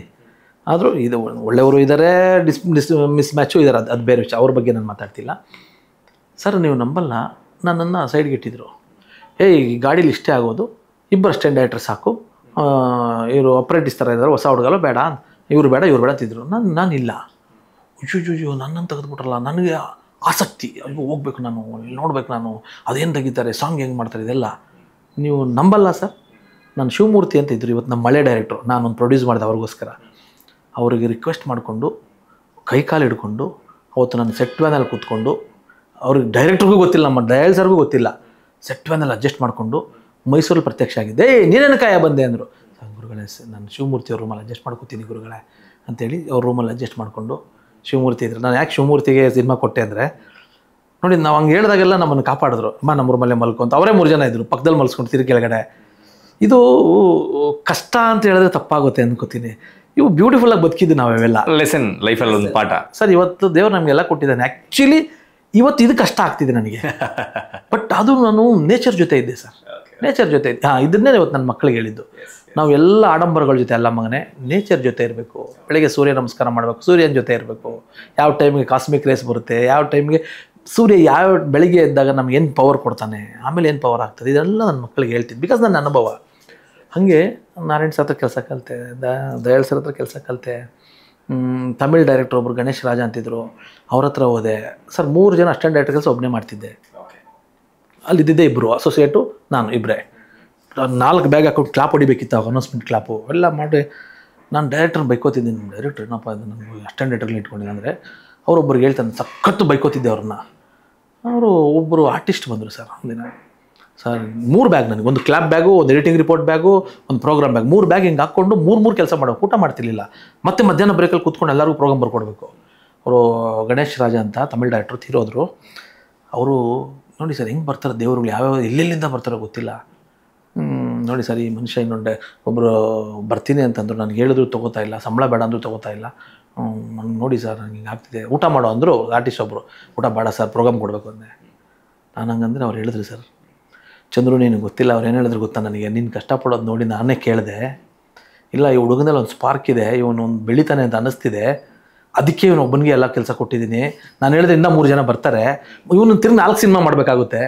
ಈ ಒಂದು ಇದೊಂದು ಮಾಡ್ಬಿಟ್ಟ ಅಂತಂದರೆ ನನ್ನ ಮಗ ಒಂದು ಒಳ್ಳೆ ಡೈರೆಕ್ಟರ್ ಆಗ್ತಾನೆ, ಇವನು ಎಲ್ಲ ಕಲ್ತ್ಕೊಂಡ್ಬಿಡ್ಲಿ ಒಂದೇ ಸಿನಿಮಾದಲ್ಲಿ ಅಂತೇಳಿ 3 ಬ್ಯಾಗ್ ಹಾಕಿದ್ದೀನಿ ಇವನಿಗೆ ಅಂದ್ರಂತೆ. ಅಲ್ಲಿ ನನಗೆ ಹೀರೋ ಆಗ್ಬಿಟ್ರು ಅವರು. ಅಂದರೆ ನನಗೆ ಹೀರೋ ಬೈಕೊಳ್ಳೋದಕ್ಕಿಂತ ಹೆಚ್ಚಿಗೆ ನಾನು ಮಾಡ್ತಿದ್ದಲ್ಲ, ನಾನು ಮಾಡೋದಕ್ಕೆ ಅವ್ರು ಮಾಡಿಸ್ತಿದ್ರು. ಆಮೇಲೆ ದೇವರು ಕೂಡ ಕಳಿಸ್ತಾನೆ. ನಾವು ಹೆಂಗಿರ್ತೀವೋ ಅಂಥ ಜನ ಕನೆಕ್ಟ್ ಆಗ್ತಾರೆ, ಅದ್ರ ಮೇಲೆ ನಮ್ಮ ಭವಿಷ್ಯ ನಿಂತ್ಕೊಳ್ತದೆ. ಇಷ್ಟೆಲ್ಲ ಸ್ಟ್ರಗಲ್ ಮಾಡ್ಕೊಂಡು ಬಂದೆ ಆದಮೇಲೆ ತಾಜ್ ಮಹಲ್ ಸಿನಿಮಾ ಮಾಡ್ತೀರಿ, ದೊಡ್ಡ ಸಕ್ಸಸ್ ಆಗುತ್ತೆ, ಮೊದಲನೇ ಸಿನಿಮಾನೇ. ಆ ಸಕ್ಸಸ್ಸು ಹೆಂಗಿತ್ತು ಸರ್? ಸಾಕಷ್ಟು ಜನಕ್ಕೆ ಕತೆ ಹೇಳಿದ್ದೆ. ನಮ್ಮ ಗೋಲ್ಡನ್ ಸ್ಟಾರ್ ಗಣೇಶ್ ಸರ್ ಇದ್ರಲ್ವಾ, ನಾವು ಒಂದು ಸೀರಿಯಲ್ ಮಾಡ್ತಿದ್ವಿ. ಮೇ ಬಿ ಈಗ ಬೆಳೆದಾಗ ನಾವು ಕೆಲವರು ಹೆಸರುಗಳನ್ನು ತೊಗೋಬಾರ್ದು, ತೊಗೊಳ್ಳೋದೇ ಹೋದರೆ ಜನಕ್ಕೆ ಒಂದು ಮೆಸೇಜು ಆಗಲ್ಲ. ಸಾರಿ ಗಣೇಶ್ ಸರ್, ಒಳ್ಳೆಯದನ್ನೇ ನಾನು ಹೇಳ್ತಿದ್ದೀನಿ. ಗಣೇಶ್ ಸರು ಈಶ್ವರಿ ಅಂತ ಒಂದು ಸೀರಿಯಲ್ ಮಾಡ್ತಿದ್ವಿ. ಗಣೇಶ್ ಅವರು ಇಬ್ಬರು ಬ್ರದರ್ಸ್ ಥರ, ಫ್ರೆಂಡ್ಸ್ ಥರ ಇದ್ವಿ. ನಾನು ಆಗಲೇ ಕತೆ ಬರ್ಕೊಂಡು ಐ ಮಿಸ್ ಯು ಅಂತ, ಇದೇ ತಾಜ್ ಮಹಲ್ ಕತೆ, ಟೈಟ್ಲ್ ಐ ಮಿಸ್ ಯು ಅಂತ ಟೈಟ್ಲ್ ಬರ್ಕೊಂಡು ಅವರು ಎಕ್ಸೈಟ್ ಆಗಿಬಿಟ್ಟು, ಪಾಪ ನಾನೆಲ್ಲ ಪ್ರೊಡ್ಯೂಸರ್ ಹತ್ರ ಗಣೇಶ್ ಅವ್ರನ್ನ, ಅವರು ಕಾಮಿಡಿ ಟೈಮ್ ಮುಗಿಸ್ಕೊಂಡು ಸೀರಿಯಲ್ಗೆ ಬರೋರು. ಗಣೇಶ್ ಅವ್ರದ್ದೊಂದು ಕಾರ್ ಇತ್ತು, ಕರ್ಕೊಂಡು ಪ್ರೊಡ್ಯೂಸರ್ಸ್ಗೆ ಹೋಗೋದು, ಅಪ್ರೋಚ್ ಮಾಡೋದು, ಅವ್ರಿಗೆ ಹೇಳೋದು, ಗಣೇಶ್ ಅವ್ರನ್ನ ಕರ್ಸೋದು, ಸರ್ ಕಾಮಿಡಿ ಟೈಮಿಂದ ಬರ್ತಿದ್ರಲ್ಲ ಗಣೇಶ್ ಸರ್ ಇವರು ಅಂತ ಹೇಳೋದು. ಮುಂಚೆ ಮೇ ಬಿ ಗಣೇಶ್ ಸರ್ಗೂ ಕೂಡ ನಾನು ಹೀರೋ ಆಗ್ತೀನಿ ಅನ್ನೋ ಕಲ್ಪನೆ ಇಲ್ಲ. ನಾನು ಅವ್ರಿಗೆ ಅಷ್ಟೊಂದು ಪುಷಿಂಗ್ ಮಾಡೋದು, ಸರ್ ನಿಮ್ಗೊಂದು ಕತೆ ಹೇಳಿ ಸರ್, ಪ್ರೊಡ್ಯೂಸರ್ ಬರ್ತಾರೆ ಸರ್ ಅಂತ. ಸೊ ರಾಯಪ್ಪನೂ ಪಾಪ ಕಾರ್ ತೊಗೊಂಬರೋದು, ಆಯಿತು ಚಂದ್ರು ಬಾರೋ ಅಂತ ಅವ್ರನ್ನ ಕೂರ್ಸ್ಕೊಂಡು ಕತೆ ಹೇಳೋದು. ಒಂದು ಎಷ್ಟೆಷ್ಟೋ ಮಾಡಾಕ್ದೆ ಸರ್ ಪ್ರಯತ್ನಗಳು. ಶ್ರೀನಗರ ಕಿಟ್ಟಿಯವರು, ಆ ಟೈಮಲ್ಲೇ ಒಂದು ಟ್ರೂಪ್, ನಾವೆಲ್ಲ ಒಂದು ಗ್ಯಾಂಗು. ನಮ್ಮ ದುನಿಯಾ ವಿಜಯ್ ಅವರು ಫೋಟೋ ತೊಗೊಂಬರೋರು, ಅವ್ರಿಗೊಂದು ಕ್ಯಾರೆಕ್ಟರ್ ಸೀರಿಯಲ್ ಹಾಕ್ಸ್ತಿದ್ದೆ. ಸೊ ಇದೊಂದು ಆ ಟೈಮು ಒಂದು ಒಳ್ಳೆ ಟೀಮ್, ಎಲ್ಲರೂ ಬೆಳೆದಿದ್ದಾರೆ ಸರ್. ಈಗ ಹಾರ್ಡ್ ವರ್ಕ್ ಮಾಡೋರು. ಗಣೇಶ್ ಅವರು ಅವಾಗ ಇಷ್ಟು ಕಷ್ಟಪಡ್ತಿದ್ದೆಲ್ಲ ನೋಡಿದ್ದೆ. ಇಲ್ಲಿಂದ ಹೋದ್ಮೇಲೆ ಜಿಮ್ಗೆ ಹೋಗೋದು, ಗಿಟಾರ್ ನುಡ್ಸೋಕೆ ಹೋಗೋದು. ನಾನು ಅವ್ರ ರೂಮ್ಗೆ ಹೋಗ್ತಿದ್ದೆ, NR ಕಾಲೋನಿಯಲ್ಲಿ ಇಬ್ಬರು ಜೊತೆಲಿ ಹೋಗ್ತಿದ್ವಿ. ಅದು ಆಗಲಿಲ್ಲ, ಸಿನಿಮಾ ನಮ್ಮಿಂದ ಅದಾಗಲಿಲ್ಲ. ಸೊ ಅವ್ರಿಗೊಂದು ಹತ್ಕೊಳ್ತದೆ ಅವಾಗ ಏನೋ ಆಗಬೇಕು ಅಂತ. ಅವರು ಬೇರೆ ಪ್ರೊಡ್ಯೂಸರ್ ಇಟ್ಕೊಂಡ್ರು. ಒಂದು ಆಮೇಲೆ ಚಲ್ಲಾಟ ಅಂತ ಸಮಥಿಂಗ್ ಎಲ್ಲ ಸಿನಿಮಾ ಮಾಡ್ಕೊಂಡು ಅವ್ರು ಮುಂದಕ್ಕೆ ಹೋದರು. ಶ್ರೀನಗರ ಕಿಟ್ಟಿಯವ್ರು ಗಿರಿ ಅಂತ ಮಾಡಿದ್ರು, ಮುಂದಕ್ಕೆ ಹೋದ್ರು. ನಾವೇನು ₹800 ಅದೇ ₹800 ರೆಂಟಿಗೆ ಸೆಟ್ ಮಾಡಬೇಕು, ಅದೇ ಕಷ್ಟಪಡಬೇಕು. ನಾವು ಇಲ್ಲೇ ಇದ್ದೀನಿ, ಸ್ಟ್ರಗ್ಲಿಂಗ್ ಇದೆಲ್ಲ ಇದ್ದೀನಿ. ಅಂಥ ಟೈಮಲ್ಲಿ ಏನಾಯಿತು ಸರ್, ಒಂದು ಫೈನ್ ಡೇ ಹೃದಯ ಐ ಮಿಸ್ ಯು ಅಂತ ಒಂದು ನನಗೆ ಸಿನಿಮಾದಲ್ಲಿ ಕೋ ಡೈರೆಕ್ಟರ್ ಕೆಲಸ ಸಿಕ್ತು. ಅದು ಕೆಲಸ ಮಾಡ್ತೀನಿ ನೋಡಿ ಸರ್. ನಾನು ಪ್ರಯತ್ನ ಪಟ್ಟು ಆವಾಗ, ಇವಾಗ ಈಸಿ ಸರ್, ಇವಾಗೆಲ್ಲ ಮೊಬೈಲ್ ಇದೆ, ಇಲ್ಲೇ ಕಲ್ತ್ಕೋತಾರೆ, ಕ್ಲಾಸಸ್ ಇದೆ, ಎಲ್ಲ ಇದೆ. ಆಮೇಲೆ ನಾವು ಕ್ಲಾಸ್ಗೆ ಹೋಗೋಕ್ಕೂ ಇಲ್ಲ, ಆಗ ದುಡ್ಡಿಲ್ಲ. ಇವಾಗಿನ ಬರೋ ಅಸಿಸ್ಟೆಂಟ್ ಡೈರೆಕ್ಟರ್ಗೆಲ್ಲ ರೆಡ್ ಬರ್ಬಿಟ್ಟು ಮೊಬೈಲ್ ಇದ್ರೆ ಶೂಟಿಂಗ್ ಮಾಡ್ಬೋದು. ಇವತ್ತು ವೇದಿಕೆ ಚೆನ್ನಾಗಿದೆ ಬಿಡಿ, ಅವತ್ತಿನ ವೇದಿಕೆ ಹೇಳಿಲ್ಲ ನಾವು ಕಲ್ತಂಥ ಟೈಮಲ್ಲಿ ಎಡಿಟಿಂಗ್ ಕಳಿಸ್ತಿರ್ಲಿಲ್ಲ ನಮ್ಮನ್ನು. ನಾವು ನೈಟ್ 12 ಗಂಟೆ ಆಗಲಿ ಅಸೋಸಿಯೇಟ್ ಡೈರೆಕ್ಟರ್ ಜೊತೆ ಹೋಗೋದು, ಸರ್ ನಾನು ಬರ್ತೀನಿ ಸರ್ ಅನ್ನೋದು. ಸರ್ ಅವಾಗಿತ್ತಲ್ಲ ಭಾಳ ವ್ಯಾಲ್ಯೂ ಇತ್ತದು. ಅವರು ವಿಲನ್ ಮಾಡೋದಕ್ಕಿಂತ ಹೆಚ್ಚಿಗೆ ಎಡಿಟಿಂಗ್ ರೂಮ್ ಒಳಗಡೆ ಹೋಗ್ಬೇಕು ಅಂತ ಬಾಗಿಲಾಕಿ ಅವರೇ ಕೆಲಸ ಮಾಡೋರು ಕೋ ಡೈರೆಕ್ಟ್ರು. ನಾವು ಇವ್ರು ಚೆನ್ನಾಗಿ ಇಟ್ಕೊಂಡು ಗುರುಗಳೇ ಅಂದ್ಕೊಂಡು ಹೋಗಿ ಕುತ್ಕೊಂಡು ಗುರುಗಳನ್ನ ನಾನು ಮಾಡಲ್ಲ, ಅವ್ರು ನಿದ್ದೆ ಮಾಡೋ ಟೈಮಲ್ಲಿ ನಾವು ಒಂದಷ್ಟು ಕೆಲಸ ಮಾಡಿಕೊಂಡು ಹೀಗೆ ಕಲ್ತವ್ರು ನಾವೆಲ್ಲ. ಕ್ಲೀನರ್ ಥರ ಕೆಲಸ ಕಲ್ತವ್ರು ನಾವೆಲ್ಲ. ಗಣೇಶ್ ಅವ್ರದ್ದು ಹಂಗಾಯಿತು. ಅದಾದಮೇಲೆ ಹಂಗೆ ಟ್ರೈ ಮಾಡ್ತಾಯಿದ್ದೆ. ನನಗೊಂದು ಈ ಸಿನಿಮಾದಲ್ಲಿ ಕೆಲಸ ಮಾಡಬೇಕು ಒಂದು ಫೋನ್ ಬರುತ್ತೆ ಸರ್. ಆ ಫೋನ್ ಬಂದಿದ್ದೆ ನನ್ನ ಪಾಲಿನ ದೇವರು ಅಶೋಕ್ ಅಂತ. ಅವರು, ಸರ್ ನಿಮ್ಮ ಸಿನಿಮಾದಲ್ಲಿ ನಾನು ಬಂದಿದ್ದೆ ಶೂಟಿಂಗ್ ಕೆಲಸ ನೋಡ್ತಾಯಿದ್ದೀನಿ, ನಿಮ್ಮ ಹತ್ರ ಒಂದು ಸಿನಿಮಾ ಮಾಡೋಕೆ ಅನ್ನಿಸ್ತಿದೆ ಸರ್, ಎಲ್ಲಿದ್ದೀರಿ ಸರ್? ಆವಾಗ ನಮ್ಮ ಕಲ್ಚರೆಲ್ಲ ಹೆಂಗೆ ಅಂತಂದರೆ ನನ್ನ ಫ್ರೆಂಡ್ಸ್ಗೆಲ್ಲ ಕಾಯ್ತಾ ಇರೋರು. ರಾಜಾಜಿನಗರ ಅಯೋಧ್ಯೆ ಹೋಟ್ಲ್ ಹತ್ರ ಹೋದ್ರೆ ಎಲ್ಲ ಬರೋರು. ಒಂದು 50 ರೂಪಾಯಿ ಒಂದು 100 ರೂಪಾಯಿ ಇದ್ದರೆ ದುಡ್ಡು ನಮಗೆ. ಅವಾಗ ಎಲ್ಲರೂ ಕಾಯ್ತಿರೋ, ಎಲ್ರಿಗೂ ಒಂದು ಪಾರ್ಕ್ ಪಕ್ಕ ಒಂದು ಊಟ ಕೊಡಿಸಿ ನಾನು ಯಾವತ್ತಿದ್ರು ಸರ್ ನಮ್ಮ ಸ್ನೇಹಿತರಿಗೆ ಇವತ್ತು ಕೇಳಿದೆ, ನಾನು ಯಾವತ್ತೂ ಕೊಡಿಸೋನು, ಕಿತ್ಕೋತೀನೋನಲ್ಲ, ಕಾಯ್ತಿರೋರು ಚಂದ್ರು ಬರ್ತಾನೆ ಅಂತ. ಎಲ್ಲ ಊಟ ಮಾಡಿ ಡಿಸ್ಪ್ಯಾಚ್ ಆಗ್ತಿದ್ವಿ ಎಲ್ಲರೂ. ಸರಿ, ಇವ್ರು ಫೋನ್ ಮಾಡಿದ್ರು, ಚಂದ್ರು ಸರ್ ನಿಮ್ಮಿಂದ ಒಂದು ಕತೆ ಹೇಳ್ಬೇಕು, ನಾನು ನಂಬರ್ ತೊಗೊಂಡೆ, ಸಿನಿಮಾ ಮಾಡೋಣ ಸರ್ ಅಂದರು. ಸರ್ ಎಲ್ಲಿದ್ದೀರಾ ಅಂದೆ. ನಾನು ಹೆಬ್ಬಾಳ ಹತ್ರ ಇದ್ದಿದ್ದು. ಹೆಬ್ಬಾಳ ಅಂತ ಸಾರಿ ಲಾಲ್ಬಾಗ್ ಅಂದರು. ನಾನು ಲಾಲ್ಬಾಗ್ ಹೋದೆ, ಪಟ್ಟಂತ ಒಂದು ಬಸ್ ಹತ್ಕೊಂಡು ಅಂತ ಹೊಟ್ಟೋದೆ. ಹೋದರೆ ಲಾಲ್ಬಾಗ್ ಹತ್ರ ಕನೆಕ್ಟ್ ಮಾಡಿಕೊಂಡೆ. ಇಬ್ಬರು ಪಾರ್ಕಲ್ಲಿ ಕೂತ್ಕೊಂಡ್ವಿ. ಪಾರ್ಕಲ್ಲಿ ಇವತ್ತು ಚೆನ್ನಾಗಿ ನೆನಪಿದೆ, ಬೆಂಚ್ ಮೇಲೂ ಅಲ್ಲ, ಆ ಗ್ರಾಸ್ ಮೇಲೆ ಕೂತ್ಕೊಂಡ್ವಿ. ಸರ್ ಒಂದು ಕತೆ ಹೇಳ್ತೀನಿ ನೋಡಿ ಸರ್ ಅಂತೇಳಿ ಅವ್ರಿಗೆ ಈ ಕತೆ ಸ್ಟಾರ್ಟ್ ಮಾಡಿದೆ. ಅವು ತಾಜ್ ಮಹಲ್. ಅದಕ್ಕೆ ಮುಂಚೆ ಅವ್ರು ನಾನು ಕೇಳಿದ್ದೇನೆಂದರೆ, ಸರ್ ನಂಗೆ ತುಂಬ ಆಸೆ, 1 ನಿಮಿಷ 2 ನಿಮಿಷ ನಮ್ಮ 3 ಜನ ನೋಡಬೇಕು, ಸ್ಕ್ರೀನ್ ಮೇಲೆ ಬಂದರೆ ಸಾಕು ಸರ್, ನಿಮಗೆ 2 ಲಕ್ಷ ಕೊಡ್ತೀನಿ ಸರ್. ಆ ಕಾಲಕ್ಕೆ ಅವರು ಸ್ವಲ್ಪ ರಿಯಲ್ ಎಸ್ಟೇಟು ಲ್ಯಾಂಡ್ ಇರೋರು, ನಾನು ಲಕ್ಷ ಅಂದ ತಕ್ಷಣ ಒಂದು ಶಾಕ್ ಆಗೋಗ್ಬಿಟ್ಟೆ. ನನಗೆ ಒಂದು 25 ಲಕ್ಷಕ್ಕೆ ಸಿನಿಮಾನೇ ಮಾಡ್ತೀನಿ, ನನಗೆ ನಿಮಗೆ 2 ಲಕ್ಷ ಕೊಡ್ತೀನಿ ಸರ್ ಅಂತಂದ್ರು. ನಾನು ಯೋಚನೆ ಮಾಡಿದೆ, ಸರ್ ನಾನು ಲೈಫಲ್ಲಿ ಸರ್ ನನ್ನ ಲೈಫಲ್ಲಿ ಹಿಂಗೆ ಅನ್ನಲ್ಲ ಸರ್, ಲೈಫಲ್ಲೇ ಅನ್ನಲ್ಲ ಸರ್. ಕೇಳ್ಕೊಂಡು ನನ್ನ ಇಂಟರ್ವ್ಯೂ ಎಲ್ಲರೂ ಮಾಡ್ಬಿಡಿ, ನಾನು ಇದ್ದರೆ ಕೊಡ್ತೀನಿ ಈ ಥರ. ಸರ್ ನೀವು 2 ಲಕ್ಷ 3 ಲಕ್ಷ ಕೊಡ್ತೀನಿ ಅಂದರೆ ನನಗೆ ಆಸೆ ಇಲ್ಲ ಸರ್ ಅಶೋಕ್ ಸರ್. ಇವತ್ತು ಅವ್ರು ಕೇಳ್ತಿರ್ತಾರೆ, ಕೆಲಸ ಮಾಡೋಣ ಸರ್, ನೀವು 25 ಒಂದು ಸಿನಿಮಾ ಮಾಡೋಣ ಸರ್ ಅಂತೀನಿ. ಸರ್ ನನ್ನ ಹತ್ರ ಇಲ್ಲ ಸರ್, ಒಂದು 25 ಲಕ್ಷ ನಾನು ಹಾಕ್ಬೋದಷ್ಟೇ. 25 ನೀವು ಹಾಕಿ, ಇನ್ನು 25 ಯಾರನ್ನು ಕರ್ಕೊಂಬನ್ನಿ, 75 ಲಕ್ಷ ಬಡ್ಜೆಟ್ ಸರ್, ಒಂದು ಸಿನಿಮಾ ಮಾಡೋಣ ಸರ್.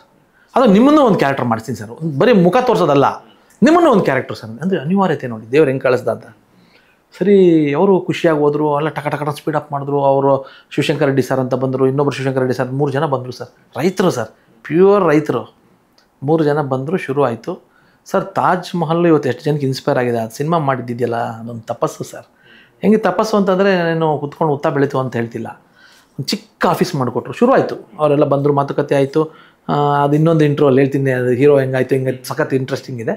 ರಿಲೀಸ್ ಆಯಿತು ಸರ್. ರಿಲೀಸ್ ಆಯಿತು, ನನಗೂ ಗೊತ್ತಿಲ್ಲ ಸರ್. ನನಗೆಲ್ಲ ಆವಾಗ ತಾನು ನನ್ನ ಅಟ್ ದ ಏಜ್ ಆಫ್ 27 ನಾನು ತಾಜ್ ಮಹಲ್ ಮಾಡಿದ್ದು.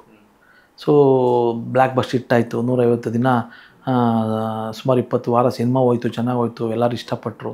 Super duper ಹಿಟ್ಟಾಯಿತು. ನನಗೆ ಗೊತ್ತಿಲ್ಲ ಅದರ ವ್ಯಾಲ್ಯೂ. ಅದು ಹಿಟ್ಟಾದಾಗ ನಾನು ಆವಾಗ ತಾನೇ ಒಂದು ಸ್ವಲ್ಪ ಅಪ್ಗ್ರೇಡ್ ಆಗಿದೆ. 1300 ರೂಪಾಯಿ ಮನೆಗೆ ಚೇಂಜ್ ಆಗಿದ್ದೆ ನನ್ನ 3rd ಫ್ಲೋರಲ್ಲಿ. ಸೊ ಅದಾದಮೇಲೆ ಪ್ರೇಮ್ ಖಾನೆ ಮಾಡಿದೆ. ಸೊ ಅವರೇ ಕರೆದ್ರು, ನಿಮ್ಮ ಸಿನಿಮಾ ನೋಡಿದ್ವಿ, ನಿಮ್ಮ ಜೊತೆ ಒಂದು ಸಿನಿಮಾ ಮಾಡಬೇಕು ಅಂತ. ಅಲ್ಲಿ ನನಗೆ ಇನ್ನೂ ಬ್ಯಾಂಕ್ ಅಕೌಂಟೇ ಇಲ್ಲ ನಂದು. ಆಗ ನನಗೊಂದು ಚೆಕ್ ಕೊಡ್ತಾರೆ ಸರ್, ನೀವು ನಂಬಲ್ಲ, ಅದೇ ಸರ್ ಲೈಫಲ್ಲಿ ಒಂದು ಸಕ್ಸಸ್ಸು ಸಾಕು ಎಲ್ಲನೂ ಕರ್ಕೊಂಡು ಹೋಗೋಕ್ಕೆ. ನಾನು ಯಾವುದೋ ಒಂದು ಆರ್ಟಿಕಲ್ ಓದಿದ್ದೆ, ಯೋಗರಾಜ್ ಭಟ್ರು 1 ಕೋಟಿ 1 ಲಕ್ಷ ತೊಗೊಂಡ್ರು ಅಂತ. ನನಗೆ ಏನೂ ಗೊತ್ತಿಲ್ಲ. ನಾನು ತಾಜ್ ಮಹಲ್ ಆಯಿತು, ಬಸ್ಸಲ್ಲಿ ಹೋಗ್ತಾಯಿದ್ದೀನಿ, ಬರ್ರಿ ಅಂತಂದರು. ನಾನು ಫೋನ್ ಮಾಡಿದೆ, ಹೋದೆ. ನಾನು ನೋಡ್ಕೊಂಡು ಸಿನಿಮಾ ಮಾಡಬೇಕು ಅಂತ ನಾನು ಸ್ನೇಹಿತ ಒಬ್ಬರನ್ನ ಕರ್ಕೊಂಡು ಹೋದೆ. ಕೂತ್ಕೊಂಡ್ವಿ. ನನಗೇನು ರೆಮ್ಯುನರೇಷನ್ ಗೊತ್ತಿಲ್ಲ. ಈಗ ತಾಜ್ ಮಹಲು ಪಾಪ ಸಿನಿಮಾ ಮಾಡಿದ್ದೆ ಗ್ರೇಟ್ ಅಲ್ವಾ ಸರ್. ಅವ್ರ ಹತ್ರ ನಾನು ರೆಮ್ಯುನರೇಷನ್ ಏನು ಕೇಳೋಕ್ಕಾಗುತ್ತೆ? ಜೀವನ ಮಾಡಿದ್ದು, ಊಟ ಮಾಡಿದ್ದೆ ಒಂದು ಲೈಫ್, ಅದು ಲೈಫ್ ಕೊಟ್ಟಿದ್ದಾರೆ. ಅವ್ರ ಹತ್ರ ನಾನು ರೆಮ್ಯುನರೇಷನ್ ಎಲ್ಲಿ ಕೇಳಿ? ಚೆನ್ನಾಗಾಯಿತು, ಸೂಪರ್ ಡೂಪರ್ ಹಿಟ್ಟೆಲ್ಲ ಆಯಿತು. ಅವ್ರು 3 ಜನ ಹಂಚ್ಕೊಂಡ್ರು. ನನಗೂ ರೈಟ್ಸ್ ಕೊಟ್ಟರು. ಆ ರೈಟ್ಸು ಒಂದು ಹ್ಯೂಜ್ ಅಮೌಂಟಿಗೆ ಸೇಲ್ ಮಾಡಿದೆ. ಲ್ಯಾಕ್ಸ್ ಟುಗೆದರ್ ಅಮೌಂಟ್ ಬಂತು. ಬರೀ ಸಬ್ಜೆಕ್ಟ್ ರೈಟ್ಸ್ ಕೊಟ್ಟರು ನಂಗೆ ಅವ್ರನ್ನ ಪ್ರೊಡ್ಯೂಸರ್ಸು. ಅದರದೇ ಲ್ಯಾಕ್ಸ್ ಟುಗೆದರ್ ಅಮೌಂಟ್ ಬಂತು. ಇದು ಬಂದು ಸೆಕೆಂಡ್ ನಂದು. ಈ ರೆಮ್ಯುನರೇಷನ್ ಆದಮೇಲೆ ಅದು ಮಾರಿದ್ದು. ಇದು ಬಂದಾಗ ನಾನು ಇನ್ನೂ ಸಿನಿಮಾ ಹೋಗ್ತಾ ಇದ್ದೀನಿ. ಫೋನ್ ಬಂತು. ಫೋನ್ ಬಂದರೆ ಬಸ್ಸಲ್ಲಿದ್ದೆ. ನನ್ನ ಫ್ರೆಂಡಿಗೆ ಫೋನ್ ಮಾಡಿದೆ, ಅವ್ನು ಬೈಕಲ್ಲಿ ತೊಗೊಂಬಂದ. ಇಬ್ಬರು ಜೊತೆಲಿ ಹೋದ್ವಿ. ಎಷ್ಟು ಅಂದರೆ ನಾನು ಕೇಳಿದ ರೆಮ್ಯುನರೇಷನ್ ಎಷ್ಟು ಗೊತ್ತಾ ಸರ್? 1 ಕೋಟಿ 1 ಲಕ್ಷ ಯೋಗರಾಜ್ ಭಟ್ರು ತೊಗೊಂಡಿದ್ದಾರೆ ಮುಂಗಾರು ಮಳೆಗೆ. ತಾಜ್ ಮಹಲ್ ಹಿಟ್ಟಾಗಿದೆ. ನನಗೆ ಇನ್ನೊಂದು 1 ಲಕ್ಷ ಜಾಸ್ತಿ ಕೊಟ್ಟರೆ ಮಾಡ್ತೀನಿ ಅಂದೆ. ಬರ್ತಾ ಇರೋದು ಬಸ್ಸಲ್ಲಿ ನಾನು, ಗೊತ್ತಿಲ್ಲ ನನಗೆ ಏನಂತಂದರೆ ಕಮರ್ಷಿಯಲ್ಗಳೆಲ್ಲ ಗೊತ್ತಿಲ್ಲ ನಮಗೆ. ನೀವು ನಂಬಲ್ಲ, ಅದೇ ಥರನೇ ಅದೇ ರೇಂಜಿಗೆ ಕೆಲವು ಇದು ಮಾಡೋದು ಬೇಡ. ಅವ್ರು ಚೆಕ್ ಕೊಟ್ಟರು, ಆ ಚೆಕ್ ನೋಡಿದ್ರೆ ನನಗೆ ನನ್ನ ಪಕ್ಕ ಇದ್ದ ನನಗೆ ಈ ಚೆಕ್ ಕೊಟ್ಟರು ಇದು ಏನು ಪೇಪರ್ ಕೊಟ್ಟಾರಲ್ಲ ಸುನಿಲ್ ಇದನ್ನು ಹಿಂಗೆ ಮಾಡೋದು ಇದೆ ಚೆಕ್ ಅಂತ ಗೊತ್ತಿದ್ರೆ ಇದೇನು ಯಾವಾಗ ಬರ್ತದೆ ಏನು ಹಿಂಗಿದೆ ಅಂತ ಇವ್ನು ಕೇಳಿದೆ. ತಲೆ ಕೆಡ್ಸ್ಕೊಂಡು ಹಾಕೋಣಮ್ಮ ಅಂತೇಳಿ ಅವನೇ ಕರ್ಕೊಂಡು ಹೋದ, ಒಂದು ಅಕೌಂಟ್ ಮಾಡಿಸ್ದ, ಅಕೌಂಟ್ಗೆ ಹಾಕ್ದ. ಸೊ ನನ್ನ ದುಡ್ಡಿಗೆ ಸ್ವಲ್ಪ ಎಜುಕೇಟೆಡ್ ನನ್ನ ಫ್ರೆಂಡು, ಅಂದರೆ ಎಜುಕೇಟೆಡ್ ಸೆನ್ಸ್ ಅವ್ನು ಬೆಂಗಳೂರಲ್ಲಿದ್ದವನು, ಅವ್ನಿಗೆಲ್ಲ ಗೊತ್ತು. ಅವ್ನು ಕರ್ಕೊಂಡೋಗಿ ಆಮೇಲೆ ಅವನೊಂದು ಫಸ್ಟ್ ಟೈಮ್ ನಂಗೊಂದು ಸೆಂಟ್ರ್ ಕಾರ್ ಕೊಡಿಸ್ದ. ಆಮೇಲೆ ಫಸ್ಟ್ ಸೆಂಟ್ರ್ ಕಾರ್ಗಿಂತ ಹೆಚ್ಚಿಗೆ ನಮ್ಮ ಹಳ್ಳೀಲಿ ನಮ್ಮದೊಂದು ಡ್ರೀಮ್ ಇತ್ತು. ನಮ್ಮ ಮನೆಯಲ್ಲಿ ಅದು ರೇಷ್ಮೆ ಮನೆ, ಅದಕ್ಕೆಲ್ಲ ಒಂದಷ್ಟು ಕಿಟಕಿಗಳೆಲ್ಲ ಇರಲಿಲ್ಲ. ಸೊ ನಾನು ಫಸ್ಟ್ ನನ್ನ ಡ್ರೀಮ್ ಇದ್ದಿದ್ದು ಮನೆ ಕಟ್ಟಬೇಕು ಅಂತಲ್ಲ, ನಮ್ಮ ಮನೆಗೆ ಏನಾದರೂ ಮಾಡಿ ಕಿಟಕಿ ಇಡಬೇಕು ಅಂತ ಒಂದು ಡ್ರೀಮ್ ಇತ್ತು. ನಮ್ಮ ತೋಟಕ್ಕೆ ಒಂದು ಬೋರ್ ಹಾಕಬೇಕು ಅಂತ ಡ್ರೀಮ್ ಇತ್ತು. ಸೊ ಫಸ್ಟ್ ಮಾಡಿದ್ದು ಅದನ್ನು ಆಲ್ಟ್ರ್ ಮಾಡಿ ನಮ್ಮ ಅಪ್ಪನ ಮನೆಯನ್ನು ಕೆಡಬಾರ್ದು ಅಂತೇಳಿ ಅದನ್ನು ನೀಟಾಗಿ ಆಲ್ಟ್ರ್ ಮಾಡಿ ಆ ದುಡ್ಡನ್ನ ಇನ್ವೆಸ್ಟ್ ಮಾಡಿ ಒಂದು ಮನೆ ಕಟ್ಟಿದೆ. ನಮ್ಮ ತಾಯಿಯವ್ರಿಗೆ ಒಂದು ಮಾಂಗಲ್ಯ ಚೈನ್ ತಕ್ಕೊಟ್ಟೆ. ಸೊ ನಿನ್ನಿಂದ ಇವೆಲ್ಲವೂ ಅನುಭವದಲ್ಲಿ ಇದೇ ರೀತಿ ಸರ್, ಎಲ್ಲವೂ ನನ್ನ ಲೈಫಲ್ಲಿ ಬಂದಿದ್ದು ನಾನೇನೋ ಮಾಡ್ಕೊಂಬಂದು ಕಲ್ತಿದ್ದಲ್ಲ. ನಾನು ಮಾಡ್ತಾ ಈಗ ನಿಮ್ಮನ್ನು ನೋಡಿದೆ, ನಿಮ್ಮಿಂದ ಏನು ಅಳವಡಿಸ್ಕೋಬೇಕು ಜೀವನದಲ್ಲಿ ಒಳ್ಳೆಯದನ್ನು ಪಿಕ್ ಮಾಡಿಕೊಂಡು ಇಲ್ಲಿವರೆಗೂ ಬಂದೆ. ಸೊ ಅಲ್ಲಿಂದ ತಾಜ್ ಮಹಲ್ ಆದಮೇಲೆ ಪ್ರೇಮ್ ಕಹಾನಿ, ಶಿವಣ್ಣ ಅವ್ರದ್ದು ಮೈಲಾರಿ, ಅದು ಬ್ಲಾಕ್ ಬಸ್ಟರ್ ಹಿಟ್ಟು. ಆಮೇಲೆ KP ಶ್ರೀಕಾಂತ್ ಸರ್ ಇವು ಬಂದಿರೋ ಪ್ರೊಡ್ಯೂಸರು, ಅದು ಏನು ಅದು ಇವು ಮೈಲಾರಿ ಬಳ್ಳಾರಿ ಅಂತ ಲಕ್ಷಗಟ್ಟಲೆ ಜನ ಸೇರಿ ಅದು ದೊಡ್ಡ ಹಿಟ್ಟು. ಮತ್ತು ಶಿವಣ್ಣ ನಾವು ಇಷ್ಟಪಡ್ತಕ್ಕಂಥ ಹೀರೋ ಜೊತೆ ಕೆಲಸ ಮಾಡಿದ್ದು ಸದಾ, ಜಯಮ್ ಹೀರೋಯಿನ್ ಸದಾ. ಅದಾದಮೇಲೆ ಕೋಕೋ ತೆಲುಗು ಪ್ರೊಡ್ಯೂಸರ್ಸು, ಆಮೇಲೆ ಚಾರ್ಮಿನಾರ್ ಅನಿವಾರ್ಯವಾಗಿ ನಾನೇ ಪ್ರೊಡ್ಯೂಸ್ ಮಾಡಬೇಕಾಯ್ತು, ಬ್ರಹ್ಮ, ಈ ಥರ ನಾನು ಅಷ್ಟು ಸಿನಿಮಾಗಳು ಮಾಡ್ಕೊಂಡು ಬಂದೆ. ಏನು ಹೇಳಕ್ಕೆ ಬಂದೆ ಅಂದರೆ ಒಂದು ಫೈನ್ ಡೇ ನಾನು ಹೇಳಿದ್ನಲ್ಲ ಸರ್, ಯಾವಾಗಲೂ ನನಗೆ ಚಾಲೆಂಜಿಂಗ್ ಭಾಳ ಇಷ್ಟ, ತುಂಬ ಚಾಲೆಂಜಿಂಗ್ ಇಷ್ಟ. ನಾನು ಅಂಥ ಟೈಮಲ್ಲಿ ಒಂದು ಅಷ್ಟು ಸಿನಿಮಾಗಳನ್ನ ಪ್ರೊಡಕ್ಷನ್ ಮಾಡ್ಕೊಂಡು ನಾನೇ ಡೈರೆಕ್ಷನ್ ಮಾಡ್ಕೊಂಡು ಬರ್ತಿದ್ದೆ.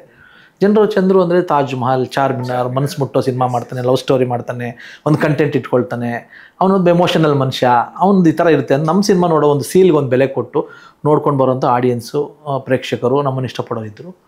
ಸೊ ನನಗೊಂದು ಫೈನ್ ಡೇ ಅನ್ನಿಸ್ತು ಸರ್. ನಾನು ಯಾವತ್ತೂ ಇದು ಹೇಳಿದ್ದೀನಿ, ತುಂಬ ಜನ ಅದನ್ನು ಬೇರೆ ಹೆಂಗೆ ತೊಗೊಳ್ತಾರೋ ಇವತ್ತಿನ ಕಾಲಘಟ್ಟದಲ್ಲಿ. ನಮ್ಮದೇ ಒಂದು ನೆಲದಲ್ಲಿ ಒಂದು ದೊಡ್ಡ ಸಿನಿಮಾ ಬಂತು, ಅದೇ KGF. ಅದು ಬಂದಾಗ ನನಗೂ ಆಬ್ವಿಯಸ್ಲಿ ಅನ್ನಿಸ್ತು, ಚಂದ್ರು ಇಲ್ಲಿವರೆಗೂ ಈಗ S. ನಾರಾಯಣ ಅವರು ಬಿಫೋರು ಹಂಗಿದ್ದೆ, ನಾರಾಯಣ್ ಸರ್ ಬಿಫೋರು, ಅದಾದಮೇಲೆ ದಯಾಳ್ ಸಾರು, ಅದಾದಮೇಲೆ ಈಗ ಹಂತವಾಗಿ ಬೆಳೆದು ಬಂದವನು. ಚಂದ್ರು ನನ್ನ ಅವಕಾಶಗಳು ಹಿಂಗೆ ಸಿಕ್ತಿತ್ತು. ತಾಜ್ ಮಹಲ್ ಆದಮೇಲೆ ನನಗೆ ಬಂದ ಅವಕಾಶಗಳು ಹಿಂಗೆ. ಆಮೇಲೆ ನಾವು ಯಾವಾಗಲೂ ಇನ್ನೊಬ್ಬನ ಕಾಪಾಡೋದ್ರಲ್ಲಿ ಸಕ್ರಿಯವಾಗಿರ್ತೀನಿ. ನಾನೇನೋ ಪಡ್ಕೊಂಬಿಡ್ಬೇಕು, ನಾನೇನೋ ಬೆಳೆದ್ಕೊಂಬಿಡ್ಬೇಕು, ನಾನೇನೋ ಆಗಬೇಕು, ನನ್ನ ಜೀವಮಾನದಲ್ಲಿ ಹಂಗೆ ಬಂದಿಲ್ಲ ನಾನು. ಯಾಕಂದ್ರೆ ನಾನು ಬೆಳೆದು ಬಂದವನಲ್ಲ, ನನಗೆ ಸಿನಿಮಾ ಮಾಡ್ತಿದ್ದಾರೆ. ಯಾಕಂದ್ರೆ ಪ್ರೊಡ್ಯೂಸರ್ ಮಲಗಿರ್ಬೇಕಾದ್ರೆ ಅನ್ನ ಮಾಡಿಕೊಟ್ಟಿದ್ದೀನಿ, ಸಾರು ಮಾಡಿಕೊಟ್ಟಿದ್ದೀನಿ, ಸಿನಿಮಾ ಮಾಡಿಕೊಂಡು ಅವ್ರ ಜೊತೇಲಿ ಬೆಳೆದಿದ್ದೀವಿ ನಾವೆಲ್ಲ, ಒಂದು ಫ್ಯಾಮಿಲಿ ಥರ. ನನ್ನನ್ನು ನಂಬಿ 3 ಜನ ಬಂದು ಆಫೀಸಲ್ಲಿ ಮಲಗ್ತಿದ್ರು ರೈತರು. ಅವ್ರನ್ನ ಪ್ರೊಟೆಕ್ಟ್ ಮಾಡೋದು ಹೆಂಗೆ, ನನಗೆ ದುಡ್ಡು ಕೇಳಿಲ್ಲ ನಾನು ಅವ್ರಿಗೆ, ದೇವರೇ ಅವ್ರ ದುಡ್ಡು ಬರಲಿ ಅಂತ. ಈ ಸ್ಟೈಲ್ ಆಫ್ ಮೇಕಿಂಗ್ ನಾನು ಕಲ್ತ್ಕೊಂಬಂದೆ. ಬೆಳಿಗ್ಗೆ 6 ಗಂಟೆಗೆ ಶಾರ್ಟ್ ತೆಗಿಬೇಕು, ಬೇಗ ಕೆಲಸ ಆಗಬೇಕು, ಈ ಸ್ಟೈಲ್ ಆಫ್ ಪ್ಯಾಟರ್ನ್ ಕೆಲಸದಲ್ಲಿ ಬಂದು ನಾನು ಪ್ರೊಡ್ಯೂಸರ್ನ ಸೇವ್ ಮಾಡ್ಕೊಳ್ಬೇಕು. ನಾನು ಈಗ ಈಗ ಒಂದು 5 ಕೋಟಿ ಸಿನಿಮಾ ಇರುತ್ತೆ, ನಾವು ಅದನ್ನು ಒಂದು ಸ್ವಲ್ಪ ಜಾಸ್ತಿ ಹೇಳ್ದಾಗ ಅವ್ರ ಪಾಪ ದುಡ್ಡು ಬರಲಿ ಅಂತ, ಅದಕ್ಕೆ ನಮಗೆ ಬರಲಿ ಅಂತಲ್ಲ, ಪ್ರೊಡ್ಯೂಸರ್ ಸೇಫ್ ಆಗಲಿ ಅಂತ ಮಾರ್ಕೆಟಿಂಗ್ ಸ್ಟ್ರಾಟಜಿಯಲ್ಲಿ ನಾವು ಅದನ್ನು ಮಾಡ್ಕೊಂಡ್ಬಂದ್ವಿ. ಎಲ್ಲ ಪ್ರೊಡ್ಯೂಸರ್ಗಳು ನಾನು ಎಲ್ಲ ಪ್ರೊಡ್ಯೂಸರ್ ಸೇವ್ ಮಾಡ್ಕೊಂಡು ಬಂದಿದ್ದೀವಿ. ಒಂದು ಫೈನ್ ಡೇ ಇದನ್ನು ಹೇಳ್ಬೇಕು ನಿಮ್ಗೆ, ಸಾರಿ.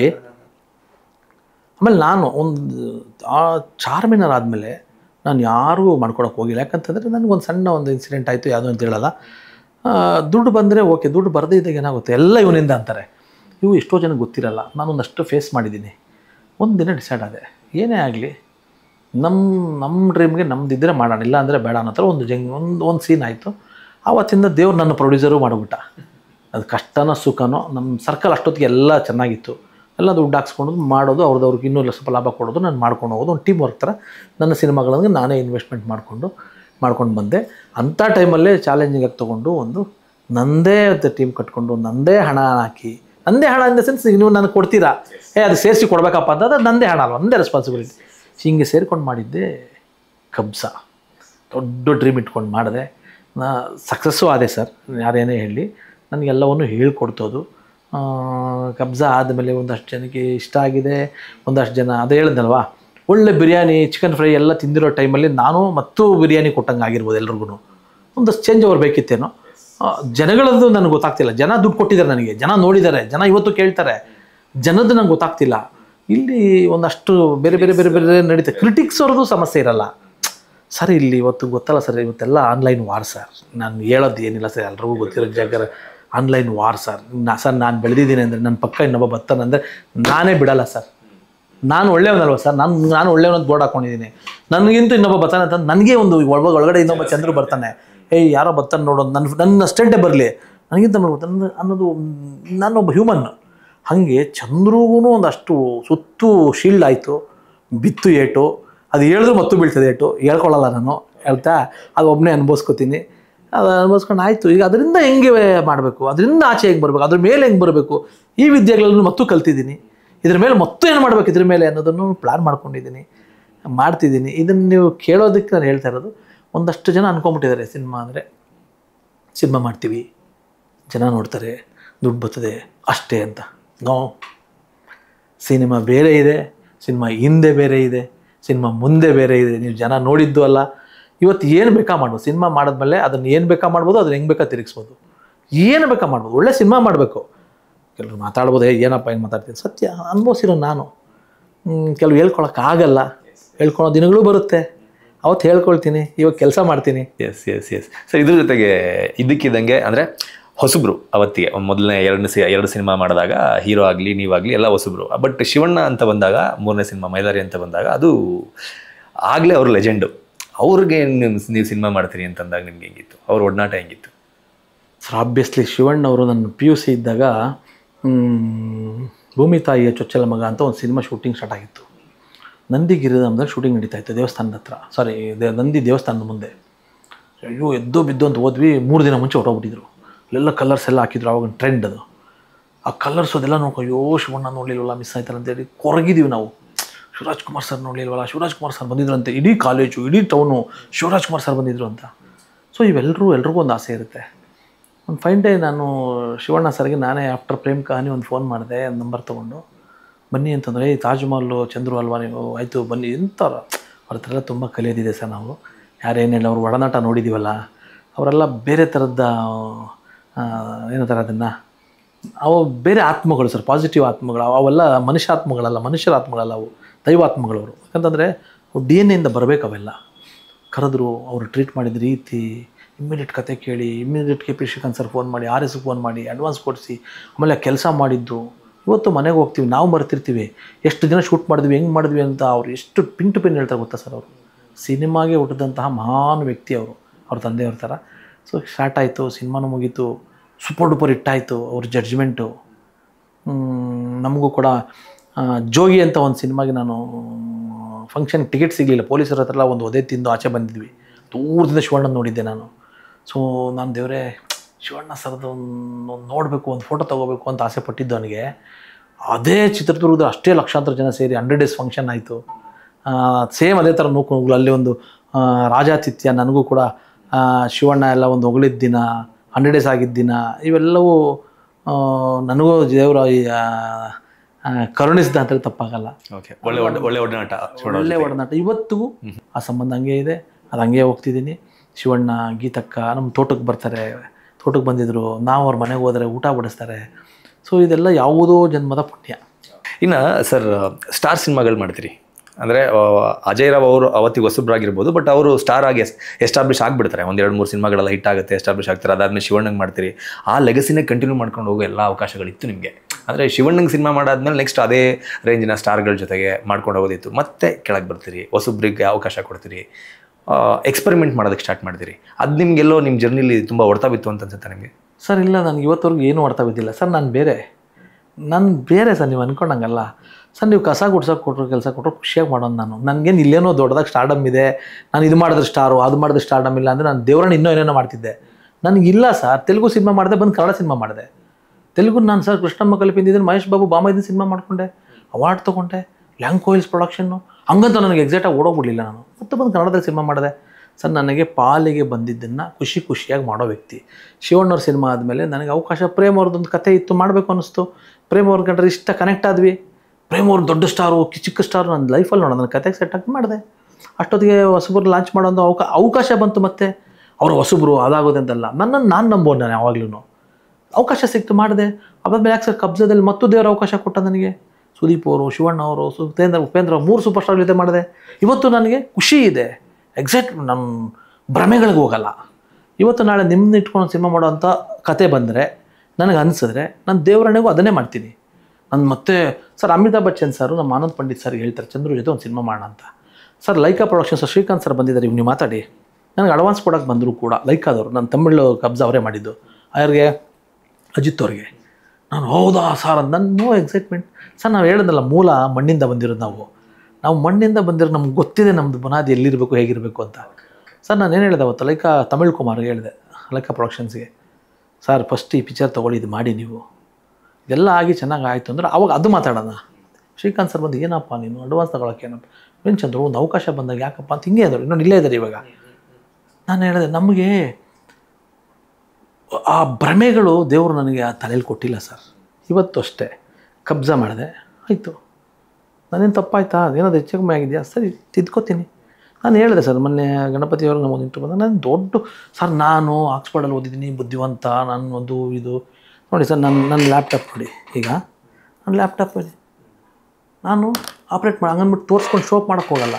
ನನಗೂ ಇಂಗ್ಲೀಷ್ ಬರ್ತದೆ, ನೀವು ಮಾತಾಡ ಅರ್ಥ ಆಗ್ತದೆ, ಹೆಂಗಂತ ನಾನು ತಪ್ಪು ಮಾತಾಡ್ತೀನಿ ಅಂತೇಳಿ ಕರೆಕ್ಟ್ ಮಾಡ್ಕೊಂಡು ಸುಮ್ಮನೆ ಇರ್ತೀನಿ. ನಾನು ಏನು ಮಾಡಬೇಕು, ಎಷ್ಟು ಅಪ್ಡೇಟ್ ಆಗಬೇಕು ಅದು ಹಾಕ್ತೀನಿ ನಾನು, ಅದು ಬಂದಾಗ ಅದನ್ನು ತೊಗೊಂಡು ಹೋಗ್ತೀನಿ. ಸ್ಟಾರ್ಡಮ್ ಮ್ಯಾಟ್ರ್ ಆಗಲ್ಲ. ಸ್ಟಾರ್ಡಮ್ಮು ಅಥವಾ ನನಗೇನೋ ಭ್ರಮೆ ಅಥವಾ ನಾನೇನೋ ಮಾಡ್ಕೋಬೇಕು ಇವೆಲ್ಲ ನನಗಿಲ್ಲ. ಇವತ್ತು ಹೊಸಬ್ರ ಜೊತೆ ಬೇಕಾ ಮಾಡ್ತೀನಿ ಸರ್, ನಾಳೆ ಸಿನಿಮಾ ಮಾಡಬೇಕು ಅಂತಂದರೆ ಇನ್ನೊಬ್ಬರು ದೊಡ್ಡ ಸ್ಟಾರ್ ಜೊತೆನೂ ಸಿನಿಮಾ ಮಾಡ್ತೀನಿ. ನನಗೆ ಅನಿಸ್ಬೇಕು ಅದು, ನನಗೆ ಇದು ಮಾಡಬೇಕು, ಇದು ಮಾಡಲೇಬೇಕು ನೀನು ಅಂತ ನನ್ನ ತಲೆಗೆ ಬಂದರೆ ಅದಕ್ಕೇನು ಬೇಕೋ ಪ್ರಿಪೇರ್ ಆಗ್ತೀನಿ. ಏನೋ ಇದು ಮಾಡಿಬಿಡ್ತೀನಿ ಅಂತ ನಾನು ನಿಮಗೆ ರಾಂಗಾಗಿ ಪ್ರೆಸೆಂಟ್ ಮಾಡ್ತಿಲ್ಲ. ಈಗ ನನಗೆ ಎಸ್ ನೀವು ಒಂದು ದೊಡ್ಡ ಸೂಪರ್ ಸ್ಟಾರ್ ಇಂಡಿಯನ್, ನಿಮ್ಮ ಜೊತೆ ಕೆಲಸ ಮಾಡಬೇಕು ಅಂತ ನನಗೆ ರಾತ್ರಿ ಇವಾಗ ಏನೋ ಅನ್ನಿಸ್ತು, ಒಂದು ಲೈನ್ ಬಂತು ತಲೆಗೆ, ಅಂದರೆ ನೀವು ತಿಳ್ಕೊಳ್ಳಿ, ಯಾರು ಬಂದು ನನ್ನ ತಡೆಯೋಕ್ಕಾಗಲ್ಲ, ನಾನು ಅದು ಮಾಡೇ ಮಾಡ್ತೀನಿ. ಹಾಗಾಗಿ ಮತ್ತು ಯಾರೋ ಹೊಸಬ್ರದ್ದು ಕತೆ ಬಂತೆ, ಈ ಕತೆ ಇವಾಗ ಶೂಟ್ ಆಗ್ತಾಯಿದೆ ಅಂತಂದರೆ ನನಗೆ ಅವ್ರು ಸ್ಟಾರ್ ಡೇಟ್ ಕೊಡ್ತಾಯಿದ್ದಾರೆ, ಇವ್ರದ್ದು ಮಾಡಬಾರ್ದು ಅಂತ ಅನಿಸಲ್ಲ ನನಗೆ, ಅವ್ರದ್ದೇ ಮಾಡ್ತೀನಿ. ಸರ್ ಚಂದ್ರು ಸಿನಿಮಾ ನೋಡ್ತಾ ಇದ್ದ ಆಡಿಯನ್ಸು, ಚಂದ್ರು ಒಂದು ಒಳ್ಳೆ ಸಿನಿಮಾಗಳು ಮಾಡ್ತಾ ಅಂತ ಅವ್ರಿಗೆ ಗೊತ್ತಿದೆ ಸರ್, ಕನೆಕ್ಟ್ ಆಗಬೇಕಷ್ಟೇ. ಹಾಂ ಅಲ್ವಾ. ಓಕೆ, ಕನಸು ಕಾಣೋದು ಮುಖ್ಯ ಅಲ್ಲ, ಕನಸನ್ನ ನನಸು ಮಾಡ್ಕೊಳ್ಳೋದು ಮುಖ್ಯ. ಓಕೆನಾ. ಕನ್ನಡದಲ್ಲಿ Uppi sir, Shivanna and then Sudeep sir, 3 ಜನನು ಒಂದೇ ಫ್ರೇಮಲ್ಲಿ ತೋರಿಸ್ಬೇಕು ಅಂತ ಯಾರು ಬೇಕಾದ್ರೂ ಕನಸು ಕಾಣ್ಬೋದು. ಅದನ್ನು ನನಸು ಮಾಡ್ಕೊಳ್ಳೋದಿದೆಯಲ್ಲ ಅದು ತುಂಬ ಕಷ್ಟ. ಓಕೆನಾ. ಆ ಕನಸನ್ನ ನೀವು ಒಂದೇ ಸಿನಿಮಾದಲ್ಲಿ ನನಸು ಮಾಡಿಬಿಡ್ತೀರ, 3 ಜನ ಲೆಜೆಂಡ್ರಿ ಸೂಪರ್ ಸ್ಟಾರ್ಸ್ಗಳನ್ನ ಇಟ್ಕೊಂಡು. ಸರ್ ನನ್ನ 25 ವರ್ಷ ಎಕ್ಸ್ಪೀರಿಯನ್ಸ್ ಇದೆ ಸರ್. ಆಮೇಲೆ ಹೆಂಗೆ ಬಂತ 3 ಜನನ ಒಂದು ಸಿನಿಮಾ ಒಂದೇ ಫ್ರೇಮಲ್ಲಿ ತೋರಿಸ್ಬೇಕು, ಒಂದು ಸಿನಿಮಾದಲ್ಲಿ ತೋರಿಸ್ಬೇಕು? ಸರ್ ನನಗೆ ಅದನ್ನು ನಾನು ಖುಷಿ ಪಟ್ಕೊಳ್ತೀನಿ. 3 ಸೂಪರ್ ಸ್ಟಾರ್ಗಳು ಕಬ್ಜಾದಲ್ಲಿ ನಾನು ವರ್ಕ್ ಮಾಡಿದ್ದು ನನಗೆ ವೈಯಕ್ತಿಕವಾಗಿ ಖುಷಿ ಇದೆ. ಮಾತಾಡೋರಿಗೆ ನಾನು ತಲೆ ಕೆಡ್ಸ್ಕೊಳಕ್ಕಾಗಲ್ಲ, ಅವ್ರಿಗೇನು ಗೊತ್ತಿದೆ ಸರ್. ಸರ್ ಒಂದು ಆ್ಯಕ್ಟ್ರ್ ಜೊತೆ ಹೋಗಿ ಒಂದು ಅರ್ಧ ಗಂಟೆ ಸ್ಪೆಂಡ್ ಮಾಡಿ ಬರೋಕ್ಕೆ ಹೇಳಿ, ಅಥವಾ ಯಾರೋ ಒಬ್ಬ ಮನುಷ್ಯನ ಜೊತೆನೇ ಆಗಲಿ ಮಾತಾಡಿ, ಎಷ್ಟೆಲ್ಲ ನಾವು ಮಾತಾಡೋಕ್ಕೆ ಎಷ್ಟೆಲ್ಲ ಕಮ್ಯುನಿಕೇಷನ್ ಆಗುತ್ತೆ ಸರ್. ಒಂದು ಸೂಪರ್ ಸ್ಟಾರ್ಗಳ ಜೊತೆ ನಾವು ಕಮ್ಯುನಿಕೇಟ್ ಮಾಡಿ, ಕತೆ ಹೇಳಿ, ಅವ್ರು ಕೂರಿಸ್ಕೊಂಡು terms, conditions, shoot, finance, budget, release, easy matter sir, easy matter. ಅವೆಲ್ಲ ಈಸಿ ಮ್ಯಾಟ್ರಲ್ಲ, ಅದು ಮಾಡೋರಿಗೆ ಗೊತ್ತಾಗುತ್ತೆ, ಮಾಡೋಕ್ಕೆ ಎಲ್ಲರಿಂದನೂ ಆಗಲ್ಲ. ನನಗೆ ಆ ಒಂದು ಖುಷಿ ನನಗಿದೆ, ಯಾರೇನಂದ್ರೆ ನನಗೆ ಆ ಖುಷಿ ಇದೆ. ಭಯ ಆಗಿಲ್ಲ ಇವ್ರು 3 ಜನ ಒಂದೇ ಸಿನಿಮಾದಲ್ಲಿ? ಸರ್ ನಾನು ಏನಕ್ಕೆ ಭಯಪಡ್ಬೇಕು ಸರ್. ನಾನು ಇವತ್ತೂ ಸುದೀಪ್ ಸರ್ ಬಂದರೂ ಕೂಡ ನನ್ನ ತಮ್ಮ ಅಂತಾರೆ, ಶಿವಣ್ಣ ಹೋದರೆ ಚಂದ್ರ ಊಟ ಮಾಡೋ ಅಂತಾರೆ, ಉಪ್ಪಿ ಸರ್ ಆದರೆ ಮನೆ ಗಣೇಶ ಹಬ್ಬ ಇತ್ತು ಹೋಮಂದ್ರೆ ಕೂತ್ಕೊಂಡು. ಸರ್ ನನಗೆ ಏನು ಗೊತ್ತಾ, ಭಯ ಯಾಕೆ ಪಡಬೇಕು ಅಂದರೆ ಒಂದು ಹೆಚ್ಚಿನ ಜವಾಬ್ದಾರಿ. ಹಾಂ, ಅದು ಇದ್ದಿದ್ದಕ್ಕೆ ತಾನು ಅಲ್ಲಿಗೆ ಹೋಗಿದ್ದೀವಿ ಸರ್. ಜವಾಬ್ದಾರಿ ಎಷ್ಟು ಹೇಳಿ ನನಗಿರೋದು, ಏನು ಹೇಳಿ, ದುಡ್ಡು ನಂದು, ಕ್ರಿಯೇಟಿವಿಟಿ ನಂದು, ನನ್ನ ಸಿನಿಮಾ, ನಾನು ಬೀದಿಗೆ ಬರ್ತೀನಿ. ಹಾಂ, ದೊಡ್ಡ ಸ್ಟಾರ್ಗಳು ಕರೆಕ್ಟು. ಭಯ ಇದ್ದಿದ್ದಕ್ಕೆ ನಾನು ಅಲ್ಲಿಗೆ ಹೋಗಿರೋದು. ಅಂದರೆ ನನ್ನ ಒಳಗಡೆ ಅಯ್ಯೋ ನಾನು ಇಷ್ಟಪಡೋ ಹೀರೋ ಇವ್ರನ್ನ ತೋರಿಸ್ತಾ ಇದೆ ಅಂದರೆ ಅದು ಖುಷಿ ಆಗಬೇಕು, ಭಯ ಪಡೋದಲ್ಲ ಅದು. ನಾನು ಯಾವತ್ತೇ ಆಗಲಿ ಸಿನಿಮಾ ಮಾಡೋವಾಗ ನಾನು ಭಯ ಪಡಲ್ಲ. ಸಿನಿಮಾ ಮಾಡೋದು ನನ್ನ ಪ್ಯಾಷನ್, ಅದು ಧೈರ್ಯವಾಗಿ ಮಾಡ್ತೀನಿ ನಾನು. ಈ ಕಬ್ಜಾ ಸಿನಿಮಾ ಆದಮೇಲೆ ಒಂದು ರೂಮರ್ ಅಂತೂ ಇವತ್ತಿಗೂ ಓಡಾಡ್ತಾ ಇದೆ. ಕಬ್ಜಾ ಸಿನಿಮಾ ಆದಮೇಲೆ ಉಪ್ಪಿ ಸರು, ಶಿವಣ್ಣ ಆ್ಯಂಡ್ ದೆನ್ ಸುದೀಪ್ ಸರು ಎಲ್ಲರೂ ಕೂಡ ಚಂದ್ರು ಅವ್ರನ್ನ ದೂರ ಇಟ್ಟಿದ್ದಾರೆ, ಬೇಜಾರು ಮಾಡ್ಕೊಂಡಿದ್ದಾರೆ ಅಂತ ಒಂದಷ್ಟು ರೂಮರ್ಗಳು ಓಡಾಡ್ತಿದೆ. ನೀವು ಕೂಡ ಅದ್ರ ಕಡೆ ಗಮನ ಹರಿಸಿರ್ತೀರಿ. ಇದು ನೀವು ಕಟ್ ಮಾಡಿ ಯಾಕೆ ಹೇಳಲ್ಲ, ನಿಮಗೊಂದು ವಿಡಿಯೋ ನಾನು ಕಳಿಸ್ತೀನಿ. ಇದು ಯಾರೋ ಕಿಡಿಗೇಡಿಗಳು ನಿಮಗೆ ಮಾಡಿರ್ಬೋದು. ಸುದೀಪ್ ಸರ್ ನೀವೇ ನನ್ನ ಇದು ಲಾಂಚಲ್ಲಿ ಏನು ಹೇಳಿದ್ರು, ಸುದೀಪ್ ಸರ್ ಏನು ಹೇಳಿದ್ರು, ಸಿನಿಮಾ ಹಿಟ್ಟು ಫ್ಲಾಪು ಆಮೇಲೆ ಚಂದ್ರು ನನ್ನ ತಮ್ಮ ಅಂದರೂ ಇಲ್ವಾ, ವಿಡಿಯೋ ಕಳಿಸ್ತೀನಿ ಅದನ್ನ ಹಾಕ್ಕೊಳ್ಳಿ ಅಲ್ವಾ. ಇದು ಯಾರೋ ಕಿಡಿಗೇಡಿಗಳು ಹೆಚ್ಚಿರೋದು. ಶಿವಣ್ಣ ಏನಂದ್ರು, ಯಾವ ಮಾಧ್ಯಮ ಏನೋ ಇಲ್ಲ ಚಂದ್ರು, ನಿನ್ನ ಮಾಧ್ಯಮ ಚೆನ್ನಾಗಿರ್ಬೇಕು ಅಂದರೂ ಇಲ್ವಾ ನಮ್ಮ ಮುಹೂರ್ತದಲ್ಲಿ, ಅದು ವಿಡಿಯೋ ಕಳಿಸ್ತೀನಿ ಅಲ್ವಾ ಸರ್. ಉಪ್ಪಿ ಸರ್ ಇವತ್ತು ಮೊನ್ನೆ ಗಣೇಶ ಫಂಕ್ಷನ್ವರೆಗೂ ನಾವು ಜೊತೆಗೆ ಹೋಗ್ತೀವಿ, ಅವ್ರ ಬರ್ಡೇವ್ರ ಜೊತೆಗೆ ಇರ್ತೀವಿ, ದೂರ ಇಡೋದಿಲ್ಲ ಸರ್. ನಮ್ಮ ಮನೆಗೆ ಹೋದರೆ ನೀವು ಬೇಜಾರು ಮಾಡ್ಕೋಬೇಡಿ, ನನ್ನ ಸಂಬಂಧಗಳನ್ನು ಯಾರೂ ದೂರ ಇಡೋಲ್ಲ. ಈಗ ಶ್ರೀಕಾಂತ್ ಸರ್ ಏನು ಕೆಲಸ ಇಲ್ವ ಸರ್, ಇಷ್ಟು ಸಿನಿಮಾ ಮಾಡಿ ದೊಡ್ಡ ಪ್ರೊಡ್ಯೂಸರ್ ಅಲ್ವಾ ಸರ್, ಏನಕ್ಕೆ ಸರ್ ನಮ್ಮ ಜೊತೆ ಬಂದು ಇದ್ದಾರೆ, ಒಂದು ಸಿನಿಮಾ ಮಾಡಿದ್ದೀವಿ, ಇವಾಗ ಒಂದು ಸಿನಿಮಾ ಮಾಡ್ತಿದ್ದೀವಿ, ಅದು ದೊಡ್ಡ ಪ್ರೊಡ್ಯೂಸರ್ ಯಾಕೆ ಬರ್ತಾರೆ, ನಾವು ಹೆಂಗಿರ್ತೀವಿ ಅನ್ನೋದ್ರ ಮೇಲೆ ಅದು.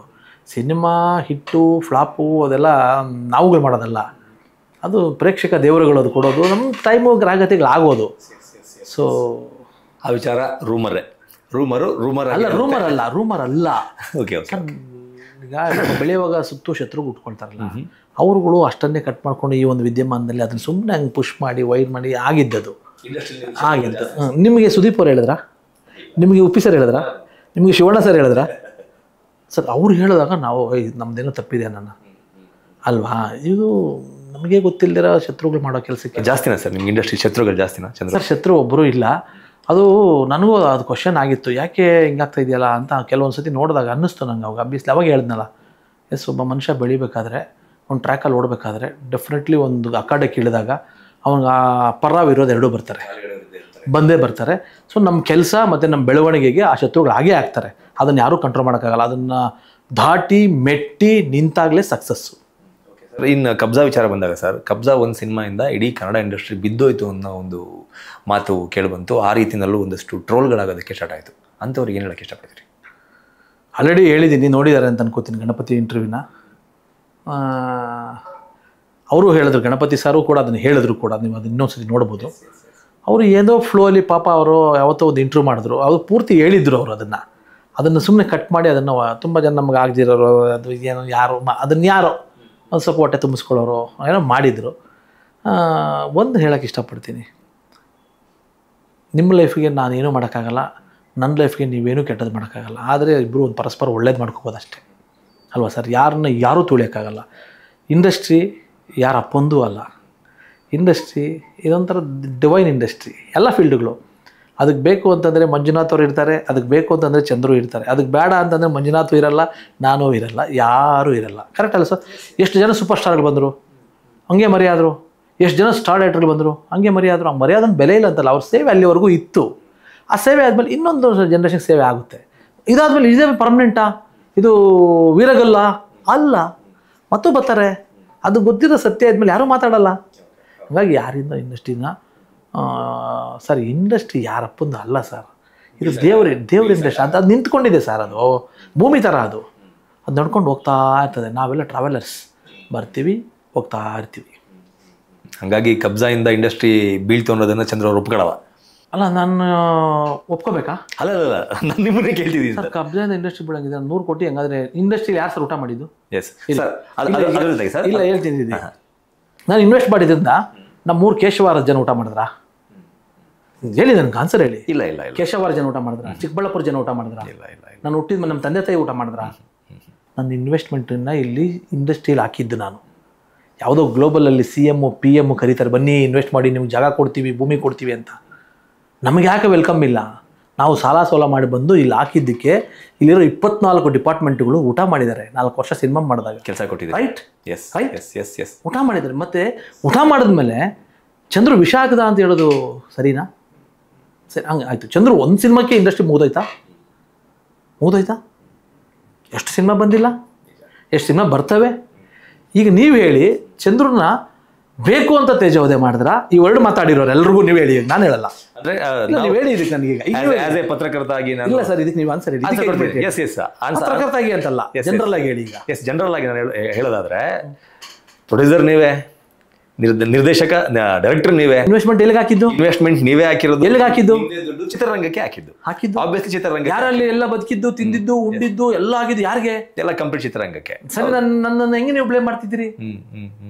Y? How? Tell me sir. ತಪ್ಪಲ್ವಾ ಇದು? ಅಂದರೆ ಬಡವ್ರ ಮಕ್ಕಳು ಬೆಳಿಬಾರ್ದು ಕಣ್ರಯ್ಯ ಅಂತ ನಮ್ಮದು ಡಾಲಿ ಧನಂಜಯ ಅವ್ರು ಹೇಳ್ತಾರಲ್ಲ ಸರ್, ಬಡವ್ರ ಮಕ್ಕಳಿಗಷ್ಟೇ ಹಿಂಗಾಗೋದು ಸರ್. ಈಗ ಒಂದು ಹಳ್ಳಿಲಿ ಒಂದು ದೊಡ್ಡ ಚೇರ್ಮನ್ ಇರ್ತಾರೆ, ಅವ್ರು ಎಷ್ಟೇ ಎತ್ತರಕ್ಕೆ ಬೆಳೀಲಿ ಜನ ಕೋಪ ಮಾಡ್ಕೊಳ್ಳಲ್ಲ. ಒಬ್ಬ ಪಾಪ ಕೆಳಮಟ್ಟದವನೊಬ್ಬ ಬೆಳಿತಾನೆ, ಎಲ್ಲರೂ ಟಾರ್ಗೆಟ್ ಮಾಡ್ತಾರೆ ಅವನೊಬ್ಬ ಬೆಳೆದ ಅಂತ. ಎಲ್ಲ ಫೀಲ್ಡಲ್ಲೂ ಅದೇ ಆಗೋದು ಸರ್. ನಾನು ಅಸಿಸ್ಟೆಂಟ್ ಡೈರೆಕ್ಟ್ರಿಂದ ಹೇಳಿ, ನಾನು 800 ರೂಪಾಯಿಂದ ನಾವು ಹೇಳ್ಕೊಬಾರ್ದು. ಇನ್ಮೇಲೆ ನೆಕ್ಸ್ಟ್ ಜನ್ರೇಷನ್ ನನ್ನೊಂದು ಕಿವಿ ಮಾತು ನಿಮಗೆ ಹೇಳ್ಬಿಡ್ತೀನಿ. ಪ್ಲೀಸ್ ನಿಮ್ಮ ನೋವುಗಳನ್ನು ನೀವೇ ಇಟ್ಕೊಳ್ಳಿ, ದಯವಿಟ್ಟು ಇನ್ನು ಹೇಳ್ಬೇಡಿ. ನಾನು ಸ್ಟಾಪ್ ಮಾಡ್ತಿದ್ದೀನಿ. ನಿಮ್ಮ ನೋವುಗಳನ್ನು, ರಿಯಾಲಿಟಿಗಳನ್ನು ಹೇಳ್ಬೇಡಿ. ನೀವು ಶೋ ಅಪ್ ಮಾಡಿ, ಬ್ರ್ಯಾಂಡ್ ಹಾಕ್ಕೊಳ್ಳಿ. ನಾವು ಚೆನ್ನಾಗಿದ್ದೀವಿ ಅಂತೇಳಿ, ಶ್ರೀಮಂತರ ಮಕ್ಕಳು ಅಂತೇಳಿ, ನೀವು ತುಂಬ ಚೆನ್ನಾಗಿರೋ ಅಂತೇಳಿ. ನೀವು ಅಪ್ಪಿ ತಪ್ಪಿ ನಾವು ರಿಯಾಲಿಟೀಸ್ ಮಾತಾಡೋಕ್ಕೆ ಹೋದರೆ ನಿಮ್ಮ ಬೆಳವಣಿಗೆನ ಬೆಳೆದಿರೋರು ಆವತ್ತು ಸಹಿಸಲ್ಲ. ಅದಕ್ಕೆ ಆರ್ ಚಂದ್ರು ಕಡೆಯಿಂದ ಒಂದು ಕಿವಿ ಮಾತು ಏನು ಅಂತಂದರೆ, ಯಾವತ್ತು ನಾವು ಬಡವ್ರ ಮಕ್ಕಳು ಕಂಡ್ರಯ್ಯ ಅಂತ ಹೇಳಬೇಡಿ, ನೀವು ಹೇಳಿದ್ರೆ ಅದೇ ನಿಮಗೆ ಮುಳುವಾಗುತ್ತೆ. ಶ್ಯೂರ್, ನನಗಾಗಿರೋದು ಇದು. ಹೇಳಿದ್ರಲ್ಲ ನೀವು ಕಬ್ಜಾ ಅಂದ್ರಲ್ಲ, ನೀವೇ ಹೇಳಿದ್ರಿ, ಈಗ ನೀವೇ ಆಲೋಚನೆ ಮಾಡಲಿಲ್ಲ. ಡೋಂಟ್ ಮೈಂಡ್ ಮಂಜು ಸರ್, ಇಲ್ಲ ನೀವೇ ಆಲೋಚನೆ ಮಾಡಲಿಲ್ಲ. ಅಂದ್ರೆ ಆ ಟೈಮಲ್ಲಿ ಏನಾಯ್ತು, ಆಗಿದ್ದೇನು ಅನ್ನೋ ಒಂದು ರಿಯಾಲಿಟಿ. ಅಂದ್ರೆ ಸಾಕಷ್ಟು ಜನ ಮಾತಾಡಿದ್ರು ಕಬ್ಜಾಯಿಂದ ಎಫೆಕ್ಟ್ ಆದ್ರೆ ಯಾರಿಗಾಗಬೇಕು ಹೇಳಿ? ನಿಮ್ಗೆ ಆಗ್ಬೇಕು ಅಲ್ಲ, ನೀವೆಲ್ಲ ಫೀಲ್ ಆಗ್ಬೇಕು. ಯಾರಿಗೋಸ್ಕರ? ಹೌದು, ಯಾರಿಗೋಸ್ಕರ? ನಿಮ್ಗೆ ಪಾಪವನ್ನ ಅಷ್ಟೇ ದುಡ್ಡು ಹಾಕಿದ್ರು, ದುಡ್ಡು ಕಳ್ಕೊಂಡ್ರು, ಬೆಳಿಬೇಕಾಗಿತ್ತು ಅಂತ ಫೀಲ್ ಮಾಡ್ಬೇಕಾ? ನೀವು ಈ ತರ ಮಾತಾಡ್ಬೇಕಾ? ರೈಟ್. ನಾನೇ ಚೆನ್ನಾಗಿದ್ದೀನಪ್ಪ, ನಾನು ದುಡ್ಡಿದ್ದೀನಪ್ಪ, ಸಂಪಾದನೆ ಮಾಡಿದ್ದೀನಿ, ಖುಷಿಯಾಗಿದ್ದೀನಿ, ಎಲ್ರಿಗೂ ಕೊಟ್ಟಿದ್ದೀನಿ, ಇನ್ನೊಂದಿದೆ ಈ ತರ ಪ್ರಯತ್ನ ಆಗಿದ್ದಕ್ಕೆ ಇನ್ನೊಂದಷ್ಟು ಸಿನಿಮಾಗಳು ಬರ್ತಿದ್ದಾವೆ ಸರ್. ಈಗ ಸಿನಿಮಾ ಹಿಟ್ ಅಂತಂದ್ರೆ ದುಡ್ಡಿನ ಪ್ರಕರಣ ಬರುತ್ತೆ. ದುಡ್ಡು ಹಾಕಿರೋ ದುಡ್ಡು ವಾಪಸ್ ಬಂತು ಅಂತಂದ್ರೆ ಪ್ರೊಡ್ಯೂಸರ್ ಸೇಫು, ಸಿನಿಮಾನು ಹಿಟ್ ಅಂತ. ಈಗ ಮುಂಚೆ ಒಂದು ಕಾಲ ಇತ್ತು, 100 ದಿನ ಓಡಬೇಕು, 150 ದಿನ ಓಡಬೇಕು, ಈ 1 ವರ್ಷ ಓಡಬೇಕು ಅನ್ನೋದಿತ್ತು. ಇವಾಗ ಅದಿಲ್ಲ, ಯಾಕೆಂದ್ರೆ ಥಿಯೇಟರ್ಸು PVR ಎಲ್ಲ ಜಾಸ್ತಿ ಇರೋದ್ರಿಂದ ದುಡ್ಡು ಎಷ್ಟು ಮಾಡ್ತು ಅಂತ. ಸರ್, ಕಬ್ಜಾ ಹಿಟ್ ಅಂತ ಕನ್ಸಿಡರ್ ಮಾಡೋದಾದ್ರೆ ಇವತ್ತಿಗೆ ಸೇವ್ ಹಾಕಿರೋ ದುಡ್ಡು ಚಂದ್ರ ಅವ್ರಿಗೆ ಕಬ್ಜಾ ಸಿನಿಮಾಯಿಂದ ವಾಪಸ್ ಬಂತ? ನಾನು ಪ್ರೂಫ್ ಕೊಟ್ಟು ಮಾಡಲಾ? ಅಲ್ಲ, ತೋರಿಸ್ಲಾ? ಸರ್, ನನಗೆ ಟ್ರಸ್ಟ್ ಏನಿಲ್ಲ. ನನ್ನ ಸರ್ಟಿಫಿಕೇಟ್ ಎಂಟ್ರೆನ್ಸ್ ಇಟ್ಟಿದ್ದೆ, ಆಮೇಲೆ ಶೂಟ್ ಮಾಡ್ಕೊಳ್ಳಿ ಬ್ರದರ್. ನಾನು ಯಾವ ಆಫೀಸಲ್ಲಿ ಇದೆಯೋ ಇಲ್ಲ ಗೊತ್ತಿಲ್ಲ, ನೀವು ಕೇಳಿದ್ದಕ್ಕೆ ಶೂಟ್ ಮಾಡ್ಕೋಬೇಕು, ಇಲ್ಲಿ ಅಲ್ಲೇ ಇದೆ ರೀ.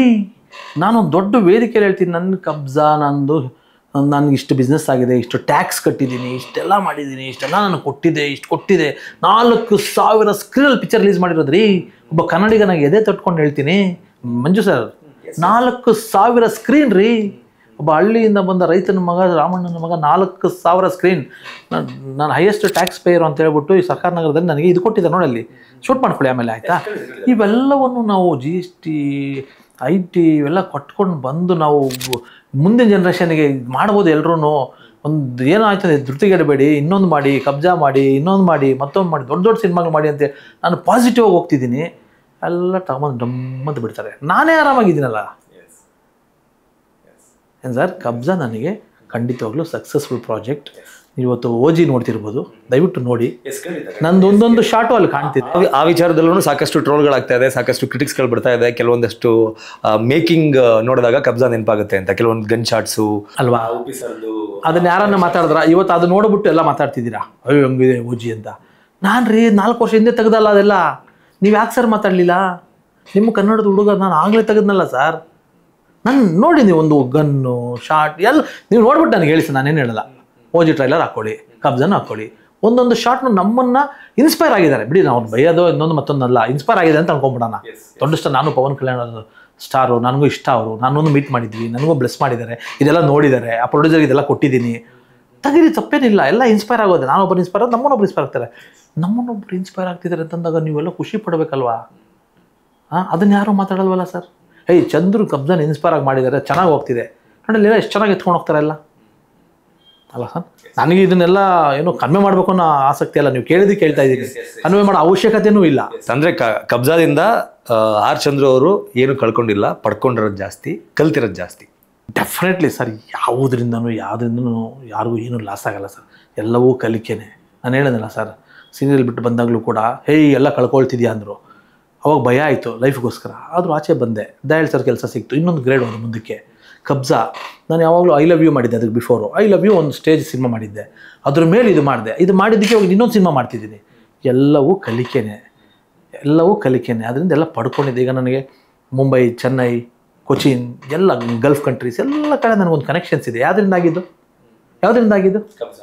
ಕಬ್ಜಾ ಕೊಟ್ಟಿದೆಯಲ್ವ ಮತ್ತೆ ಸರ್. ನನಗೆ ಗಳಿಸ್ಕೊಂಡಿದ್ದು ಜಾಸ್ತಿ ಇದೆ ಅಲ್ವಾ ಸರ್? ನನ್ನ ಅಕೌಂಟಬಿಲಿಟಿ ಬೆಳೆದಿದೆ, ನನ್ನ ಕಾಂಟ್ಯಾಕ್ಟ್ಸ್ ಬೆಳೆದಿದೆ. ಇವತ್ತೊಂದು 5 ಸಿನಿಮಾ ಅನೌನ್ಸ್ ಮಾಡಿ ಆಲ್ರೆಡಿ ಒಂದು ಸಿನಿಮಾ ಕಂಪ್ಲೀಟ್ ಆಗಿದೆ, ಬೇರೆ ಡೇಟರ್ ಸಿನಿಮಾ ಮಾಡ್ತಿದ್ದಾರೆ. ಕಬ್ಜಾ ಕೊಟ್ಟಿದೆ ತಾನೇ. ಆಮೇಲೆ ಕೊಡಲಿಲ್ಲ ಅನ್ನೋದಕ್ಕಿಂತ ಹೆಚ್ಚಿಗೆ ಅದೇನಾದರೂ ನನ್ನ ವೈಯಕ್ತಿಕ ಅಲ್ವಾ, ಅದು ನನ್ನ ವೈಯಕ್ತಿಕ ಅಲ್ವಾ. ನೀವು ಫೀಲ್ ಆಗಬೇಕು, ಕಳ್ಕೊಂಡ್ರೆ ಫೀಲ್ ಆಗಬೇಕು. ಖುಷಿ ಪಡೋದೇನಿದೆ ಇಲ್ಲಿ? ಖುಷಿ ಪಡೋದೇನಿದೆ? ಸೆಲೆಬ್ರೇಟ್ ಮಾಡೋದೇನಿದೆ? ನಾನೇನು ದೊಡ್ಡ ಇವ್ರ ಮಗನ ಸರ್, ನಾನು ಹಿಂಗೆ ದಬಾಕಿ ನಾನು ಯಾರು? ನಾನು ಒಬ್ಬ ಸೇವಕ ಅಷ್ಟೇ. ಅದನ್ನೇ ನಾನು ಎಲ್ಲರಿಗೂ ಹೇಳೋದು. ಇದು ಒಂದು ಸಮುದ್ರ ಆದರೆ ಅದರಲ್ಲೂ ಒಂದು ಚಿಕ್ಕ ಮೀನು ಸರ್ ಅಲ್ವಾ ಸರ್? ಅಂದರೆ ಇವರೆಲ್ಲ ಹಂಗೆ ಪರಿಗಣಿಸಿದ್ದೆ ಆದರೆ ನಾನು ತಿಮ್ಮಿಂಗಿಲ್ಲ. ಹಂಗಾದರೆ ನಾನು ಪ್ರೌಡ್ ಆಗಬೇಕು. ನಾನು ಹೇಳಿದ್ರೆ ಮುಳುಗೋಗುತ್ತೆ, ನಾನು ಹೇಳಿದ್ರೆ ಎದ್ದು ಹೇಳುತ್ತೆ. ಅಂದರೆ ಏನು ಬೇಕಿದ್ರು ಮಾಡಕ್ಕೆ ಫುಲಿಶ್ ಪೀಪಲ್ಸ್ ಅಲ್ಲ ಹಿಂಗೆ ಮಾತಾಡೋದು. ಫುಲಿಶ್ ಪೀಪಲ್ಸ್ ಅಂದರೆ ಹೆಂಗೆ ಹೇಳ್ಬೇಕೋ ಗೊತ್ತಿಲ್ಲ ನನಗೆ. Yes sir sir. ಅದ್ರ ಜೊತೆಗೆ ಈ ಮೂವಿ ಕ್ರಿಟಿಕ್ಸ್ ಬಗ್ಗೆ, ರಿವ್ಯೂ ಬಗ್ಗೆನೂ ಕೂಡ ಒಂದಷ್ಟು ಅಸಮಾಧಾನ. ಇಲ್ಲ ಸರ್, ಚೆನ್ನಾಗಿ ಬರ್ತೀನಿ. ನೀವು ಹೇಳ್ಬಿಡಿ, ಇದನ್ನು ಕೇಳಿದವ್ರಿಗೆ ಹಂಗೆ ಅನ್ಸುತ್ತೆ ತುಂಬ ಚೆನ್ನಾಗಿ ಮಾಡಿದ್ದಾರೆ. ಎಷ್ಟು ಚೆನ್ನಾಗಿ ಒಳ್ಳೇದು ಮಾಡಿದ್ದಾರೆ ಸರ್. ಇಲ್ಲಿ ನನಗೆ ಅಷ್ಟೇ ವ್ಯಾಪಾರ ಹೆಂಗಾಗುತ್ತೆ ಸರ್. ಯಾರೋ ಒಬ್ಬರು ಮಾಡಿದ್ದನ್ನು ಕಟ್ ಮಾಡ್ಕೊಂಡು ಒಂದು 5-6 ಜನ ಮಾಡಿರ್ತಾರೆ. ಪಾಪ ಅವ್ರಿಗೂ ಗೊತ್ತಿರಲ್ಲ, ಇನ್ಸ್ಪೈರ್ ಆಗೇನೋ ಒಂದಷ್ಟು ಮಾಡಿರ್ತಾರೆ ಸರ್. ಎಲ್ಲರೂ ಚೆನ್ನಾಗಿ ಮಾಡಿದ್ದಕ್ಕೆ ಕಂಸದಂಗೆ ಚೆನ್ನಾಗಿ ಆಗಿದ್ದು ಕೂಡ ಎಲ್ಲರೂ ಚೆನ್ನಾಗಿ ಮಾಡಿದ್ದಾರೆ, ಎಲ್ಲ ಮಾತಾಡಬಾರ್ದು. Yes sir. ಆಡಿಯನ್ ಕೊಡೋ ದುಡ್ಡು 150 ರೂಪಾಯಿಂದ ಟಿಕೆಟ್ ಸ್ಟಾರ್ಟ್ ಆಗುತ್ತೆ. ಬೇರೆ ಡಿಸ್ಟಿಕ್ಗಳಲ್ಲಿ ಒಂದು 80 ರೂಪಾಯಿಂದ ಸ್ಟಾರ್ಟ್ ಆಗುತ್ತೆ. ಆ ದುಡ್ಡನ್ನ ಒಬ್ಬ ಡೈರೆಕ್ಟರ್ ಆಗಿ ಜೊತೆಗೆ ನಿರ್ಮಾಪಕನಾಗಿ ನೀವು ಹೆಂಗೆ ನೋಡ್ತೀರಿ ಸರ್? ಈಗ ಕರ್ನಾಟಕ ರಾಜ್ಯ ಸರ್ಕಾರ ಇದನ್ನು ಉದ್ಯಮ ಅಂತ ಮಾಡೋಕ್ಕೆ ಹೊರಟಿದೆ, ಮಾಡಿದ್ದಾರೆ. ಇಂಡಸ್ಟ್ರಿ ಅಂತ ಆದಮೇಲೆ ನೀವು ಹೆಂಗೆ ಹೇಳ್ತೀರಾ? ಇಂಡಸ್ಟ್ರಿ ಅಂತ ಆದಮೇಲೆ ಏನಿದು? It's A mutual business. So ನಮ್ಮ ರೆಸ್ಪಾನ್ಸಿಬಿಲಿಟಿ, ಇನ್ವೆಸ್ಟರು, ಪ್ರೊಡ್ಯೂಸರು, ಇದೊಂದು ಟೆಕ್ನಿಷಿಯನ್ಸು ಕಷ್ಟಪಟ್ಟು ಸಿನಿಮಾ ಮಾಡ್ತಾರೆ. ಯಾರಿಗೆ? ಪ್ರೇಕ್ಷಕರ ಅಭಿರುಚಿಗೆ. ಅಭಿರುಚಿ ಅನ್ನೋದು ಮಳೆ ಬಂದಾಗ ಒಂದು ಅಭಿರುಚಿ, ಒಂದು ಮೈಂಡ್ಸೆಟ್ಟು, ಬಿಸಿಲು ಬಂದಾಗ ಒಂದು ಅಭಿರುಚಿ, ಒಂದು ಮೈಂಡ್ಸೆಟ್ಟು, ಚಳಿ ಬಂದಾಗ ಒಂದು ಅಭಿರುಚಿ, ಒಂದು ಮೈಂಡ್ಸೆಟ್ಟು. ಬೆಳೆದು ಬಿಡ್ತೀವಿ ನಾವು. ಆದರೆ ಏಕ್ದಮ್ ಮಾಯ ಆಗಿ ಬೆಳೆ ಬರಲ್ಲ. ಇವತ್ತು ಮುಹೂರ್ತ ಆಗಿ ರಿಲೀಸ್ ಆಗೋದು 1 ವರ್ಷ ಆಗುತ್ತೆ, 6 ತಿಂಗಳಾಗುತ್ತೆ. ಆ ಟೈಮಿಗೆ ಮಾರ್ಕೆಟು ಬೆಲೆ ಕುಸಿತ, ಏರಿಳಿತ ಇವೆಲ್ಲ ಆಗ್ತದೆ. ಒಳ್ಳೆ ಬೆಲೆ ನಮ್ಮ ಹುಡುಗ ಬಂದಿದ್ದ, ಅಣ್ಣ ದ್ರಾಕ್ಷಿ ಒಳ್ಳೆ ರೇಟ್ ಸಿಕ್ಕಿದೆ ಅಣ್ಣ ಅಂದ. ಈಗ ನಾರಾಯಣ ಸ್ವಾಮಿ ಅಂತ ಬಂದಿದ್ದ, ನನಗೆ ರೇಟ್ ಸಿಗಲಿಲ್ಲ, ನಂದು ದ್ರಾಕ್ಷಿ ಇದೆ, ನಂಗೆ ಸಿಗಲಿಲ್ಲ. ಏನು ಮಾಡ್ತೀರ? ಅವತ್ತು ರೇಟ್ ಬರಲಿಲ್ಲ. ಅಣ್ಣ ನಂದು ದ್ರಾಕ್ಷಿ ಬಂದಿದೆ ಅಣ್ಣ, ಒಳ್ಳೆ ರೇಟ್ ಇದೆ ಅಣ್ಣ ಈಗ ಅಂದ. ಒಂದು 5-6 ಲಕ್ಷ ಆಗುತ್ತೆ ಎಕರೆ, ಒಂದು ಎಕರೆ 5-6 ಲಕ್ಷ ಆಗುತ್ತೆ ಅಣ್ಣ ಅಂದ. ಗುಡ್, ಅವ್ನು ಟೈಮ್ ಚೆನ್ನಾಗಿ ನೋಡಿ, ಒಳ್ಳೆ ಟೈಮ್ ಸಿಕ್ತು. ಈಗ ಇರೋರಿಗೆಲ್ಲರೂ ಸಿಗ್ತಾ ಇದೆ, ನೆಕ್ಸ್ಟ್ ಬರೋರಿಗೆ ಸಿಗಲ್ಲ, ಅದು ಸಿಗಬಹುದು. ಅವೆಲ್ಲವೂ ನೇಚರ್ ಜೊತೆ ನಡೆಯುವಂಥ ಒಂದು ವಹಿವಾಟುಗಳು. ಸೊ ಪ್ರೇಕ್ಷಕನಿಗೋಸ್ಕರ ಸಿನಿಮಾ ಮಾಡ್ತೀವಿ. ಪ್ರೇಕ್ಷಕನ ಅಭಿರುಚಿ ಇವತ್ತು ಆ ದುಡ್ಡನ್ನ ಎಸ್ಪೆಷಲಿ ಆ ದುಡ್ಡನ್ನ ನೀವು ಹೆಂಗೆ ನೋಡ್ತೀರಿ? ಡೆಫಿನೆಟ್ಲಿ ಅಣ್ಣವ್ರು ಹೇಳಿಲ್ವಾ ಸರ್? ಏನು ಹೇಳಿದ್ದಾರೆ ಹೇಳಿ ಅಣ್ಣವರು? ಅಲ್ವಾ, ಅಭಿಮಾನಿಗಳು ಡೆಫಿನೆಟ್ಲಿ ದೇವರುಗಳು. ಡೆಫಿನೆಟಾಗಿ ಹಂಗಂತ ಅಣ್ಣವ್ರ ಥರದವ್ರು ಸಿನಿಮಾ ಮಾಡೋರು ದೇವರುಗಳೇ, ಡೆಫಿನೆಟ್ಲಿ ಅಲ್ವ ಸರ್? ನಾನು ಶಿವಣ್ಣ ಅವ್ರು ಇವನ್ನೆಲ್ಲ ನೋಡ್ತೀನಲ್ವ ಸರ್, ಸುದೀಪ್ ಸರ್ ಇವನ್ನೆಲ್ಲ 4 ಗಂಟೆಗೆ ಹೇಳ್ತಾರೆ, ಎಕ್ಸೈಸ್ ಮಾಡ್ತಾರೆ, ಅಭಿಮಾನಿಗಳಿಗೋಸ್ಕರವಾಗಿ ವರ್ಕೌಟ್ ಮಾಡ್ತಾರೆ. ಪಿ ಸರ್ ಇವರೆಲ್ಲರೂ ಸರ್ ಊಟ ಮಾಡಲ್ಲ ಪಾಪ. ನಾನು ಒಬ್ಬ ಅಭಿಮಾನಿ ಸರ್, ನಾನು ಅಭಿಮಾನಿ. ಈಗ ನೀವು ಸ್ಟಾರ್, ನಿಮ್ಮನ್ನು ಹೆಂಗೆ ಗೌರವಿಸ್ಬೇಕು ನಾನು? ನೀವು ಅಭಿಮಾನಿ ದೇವರು ಅಂದ್ರಿ, ನಾನೊಬ್ಬ ಅಭಿಮಾನಿ. ನೀವು ಊಟ ಮಾಡಲ್ಲ, ಸೂಪರ್ ಸ್ಟಾರ್ ನೀವು. ಡಯೆಟ್ಟು, ನೀರು ಎಷ್ಟೇ ಕುಡಿಬೇಕು, ವಾಟರ್ ಎಷ್ಟೇ ಕೊಡಬೇಕು, 5 ಗಂಟೆ ಎಕ್ಸಸೈಸು, ಯಾರಿಗೋಸ್ಕರ ಮಾಡ್ತೀರಿ? ಬಿಸ್ನೆಸ್ ಸೈಡ್ಗಿಡಿ. ಯಾಕೆ ಮಾಡ್ತಾರೆ? ಲೈಫ್ ಆಡಿಯನ್ಸ್ಗೋಸ್ಕರ, ನಮ್ಮ ಆಡಿಯನ್ಸ್ಗೋಸ್ಕರ ಅಂತ. ಸೊ ನಮಗೂ ನೀವು ದೇವರುಗಳೇ. ಸೊ ಇಬ್ಬರು ಮ್ಯೂಚುವಲ್ ಇದೆಲ್ಲ. ಇಟ್ಟು ಫ್ಲಾಪ್ ಆಮೇಲೆ ಬಿಟ್ಬಿಡೋಣ, ದೇವ್ರು ಬಿಡೋಣ ಅದನ್ನು. ನೀವು ಚೆನ್ನಾಗಿರೋದು ನೀವು ನೋಡಲ್ಲ, ಅಭಿಮಾನಿಗಳು ನೋಡಲ್ಲ. ಚೆನ್ನಾಗಿರೋದು ಎಲ್ಲಿ ನೋಡ್ತೀರಾ ನೀವು? ಚೆನ್ನಾಗಿದ್ರೆ ನೋಡ್ತೀರಾ. ಕಷ್ಟಪಡೋದು ನಿಮಗೆ ಅನ್ನೋ ಅರಿವು ಅವ್ರಿಗೂ ಇರಬೇಕು, ಪ್ರೇಕ್ಷಕರಿಗೂ ಇರಬೇಕು, ನಮಗಂತೂ ಇದ್ದೇ ಇದೆ. ನಾವು ಯಾವಾಗಲೂ ಹೇಳ್ಬಿಟ್ಟಿದ್ದೀವಿ, ನಾವು ಇನ್ ದ ಸೆನ್ಸ್ ಸ್ಟಾರ್ಗಳು, ಪ್ರೇಕ್ಷಕರೆಲ್ಲ ದೇವರುಗಳು ಅಂತ ಯಾವತ್ತೂ ಆಲ್ರೆಡಿ ಹೇಳಾಗೋಗಿದೆ. ಸೊ ಇಬ್ಬರು ಪ್ರೇಕ್ಷಕರು ಮತ್ತು ಸ್ಟಾರ್ಗಳು ಮತ್ತು ಇಂಡಸ್ಟ್ರಿ, ಇವೆರಡೂ ಸರ್ ಹೆಂಗೆ ಅಂತಂದರೆ ಒಂದು ನಾಣ್ಯ 2 ಮುಖ. ಇಬ್ಬರು ಮ್ಯೂಚುವಲ್ ಆಗಿರಬೇಕು. ದುಡ್ಡು ಕೊಡೋ ಆಡಿಯನ್ ಆರ್ ಚಂದ್ರ ಅವರಿಗೆ ದೇವರ ಸಮಾನ. Definitely 100 sir. ಆಡಿಯನ್ನೂ ದೇವರ ಸಮಾನ, ದುಡ್ಡು ಹಾಕೋ ಪ್ರೊಡ್ಯೂಸರು ದೇವರ ಸಮಾನ. ಇಬ್ಬರು ಮ್ಯೂಚುವಲ್ ಸರ್. ಇಷ್ಟೆಲ್ಲ ಸಕ್ಸಸ್ಗಳ ಜೊತೆಗೆ ಸಕ್ಸಸ್ ಇದೆ, ಏರಿಳಿತ ಅನ್ನೋದು ಇದೇ ಇರುತ್ತೆ. ಇದರಲ್ಲಿ ಸಾಕಷ್ಟು ಕಾಂಟ್ರವರ್ಸಿಗಳು ಕೂಡ ಆಗುತ್ತೆ. ಅಂದರೆ ಕಾಂಟ್ರವರ್ಸಿಯಿಂದ ಆರ್ ಚಂದ್ರ ಅವರು ದೂರ ಇರೋದಕ್ಕೆ ಸಾಕಷ್ಟು ಪ್ರಯತ್ನ ಪಡ್ತಾರೆ. ಆದರೆ ಒಂದಷ್ಟು ಕಾಂಟ್ರವರ್ಸಿಗಳು. ನನ್ನ ಕಾಂಟ್ರವರ್ಸಿ ಏನಾಗಿಲ್ಲ. ಅಂದ್ರೆ ಈ ಚಿತ್ರರಂಗ ಅಂದ್ರೆ ಇಲ್ಲಿವರೆಗೂ ಆಗಿರೋದ್ರಲ್ಲ. ಅಂದ್ರೆ for example I love you ಚಿತ್ರದಲ್ಲಿ ರಚಿತಾ ರಾಮ್ ಅವ್ರದ್ದು ಒಂದು ಕಾಂಟ್ರವರ್ಸಿ ಆಗಿಲ್ಲ. ಅದು ಸಿನಿಮಾ ವಿಚಾರವಾಗಿ ಐ ಲವ್ ಯು ಅಲ್ಲಿ ಒಂದು ಸಾಂಗ್ ಇತ್ತು, ಅಸೋಸಿಯೇಷನ್. ನೀವು ಅದು ಕಾಂಟ್ರವರ್ಸಿ ಅಂತ ನಾನು ಪರಿಗಣಿಸಲ್ಲ.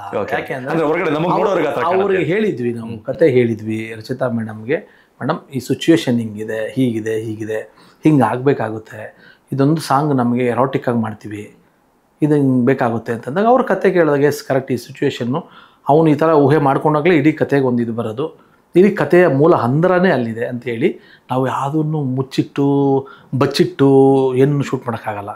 ಶೂಟ್ ಮಾಡ್ಬೇಕಂದ್ರೆ ಎಲ್ಲ ತೆರೆದಿಟ್ಟೆ ಶೂಟ್ ಮಾಡಬೇಕಲ್ವ ಸರ್? ಅದೇ ಮುಕ್ತವಾಗಿ ಮಾತಾಡ್ಕೊಂಡೇ ಮಾಡಬೇಕು. ಅಭಿನಯಿಸೋರು ಅವರು. ಹಾಗಾಗಿ ಅದು ಏನಾಯಿತೋ ಗೊತ್ತಿಲ್ಲ ಕಾಲಘಟ್ಟಕ್ಕೆ. ಅವರು ಪಾಪ ಅವ್ರು ಏನು ಸಿಚುವೇಶನ್ ಹೇಳಿದ್ರು ಮತ್ತು ಯಾವ ರೀತಿ ಬಾಸ್ ಆಯಿತು ಆ ಟೈಮಿಗೆ ಅದೊಂಥರ ಆ ಸಿನಿಮಾ ಮೇಲೆ ಒಂದು ಎಫೆಕ್ಟ್ ಆಯಿತು. ಆ ಸಿನಿಮಾ ಮೇಲೆ ಆಗಿದ್ದಕ್ಕೆ ಯಾರಿಗೂ ನಷ್ಟ ಇಲ್ಲ. ನನಗೆ ಇನ್ನೊಂದು ಅಷ್ಟು ಕೋಟಿ ದುಡ್ಡು ಬರೋದು ಅದು ಲಾಸ್ ಆಯಿತು. ಆ್ಯಸ್ ಎ ನಿರ್ಮಾಪಕರಾಗಿ ನಾನೇ ತೊಗೊಂಡೆ. ನಾನು ಅದನ್ನೇನು ದೊಡ್ಡ ವೈರಲ್ ಮಾಡೋಕ್ಕೆ ಬಿಡಲ್ಲ. ನನ್ನ ಲಾಸ್ಗಳನ್ನ ನನ್ನ ಹೃದಯದಲ್ಲಿ ಬಚ್ಚಿಟ್ಕೋತೀನಿ. ಅದ್ರ ಜೊತೆಗೆ ನಿಮ್ಮ ಒಡನಾಟಗಳ ಅಂತ ನೋಡ್ಕೊಂಬಂದಾಗ ದೊಡ್ಡ ಮನೆ ಜೊತೆಗೆ ಆರ್ ಚಂದ್ರ ಅವರು ಒಂದು ಉತ್ತಮ ಒಡನಾಟ ಇದೆ. ರಾಘಣ್ಣ, ಶಿವಣ್ಣ, ಅಪ್ಪು ಸರ್ಗೆ ಒಂದು ಸಿನಿಮಾ ಮಾಡಬೇಕು ಅಂತ ಕೂಡ ಭಾಳ ಕನಸು ಕಟ್ಕೊಂಡಿದ್ರಿ. ಅದ್ರ ಬಗ್ಗೆ ಮಾತಾಡೋದಾದ್ರೆ ದೊಡ್ಡ ಮನೆ ಜೊತೆಗೆ ಒಂದು ಒಡನಾಟ 3 ಜನ ನಟರುಗಳ ಜೊತೆಗೆ. ಸರ್ ದೊಡ್ಡ ಮನೆ ಜೊತೆ ತುಂಬ ನನಗೆ ಖುಷಿ ಏನಂತಂದರೆ ಸರ್, ಯಾವುದೋ ಜನ್ಮದ ಪುಣ್ಯ ಅದು. ಇವತ್ತು ನಾನು ಹೇಳಿದೆ ನಿಮ್ಗೆ ಆವಾಗಲೇ ಹೇಳಿದೆ, ಶಿವಣ್ಣ, ಗೀತಕ್ಕ ಅವರೆಲ್ಲ ತಮ್ಮ ಮನೆಯವ್ರ ಥರ ನೋಡ್ತಾರೆ. ಅವರು ಆಬ್ವಿಯಸ್ಲಿ ಸರ್ ಇಡೀ ಕರ್ನಾಟಕದಿಂದ ಯಾರೇ ಮನೆಗೆ ಹೋದರೂ ಅವ್ರು ಹಂಗೆ ನೋಡ್ತಾರೆ. ಅವ್ರ ಗುಣ ನಾವು ಅದನ್ನು ಫಾಲೋ ಮಾಡ್ತೀವಿ ಅಷ್ಟೇ. ಅದನ್ನು ನಾವು ಹೇಳೋದಕ್ಕೂ ದೊಡ್ಡವರಲ್ಲ.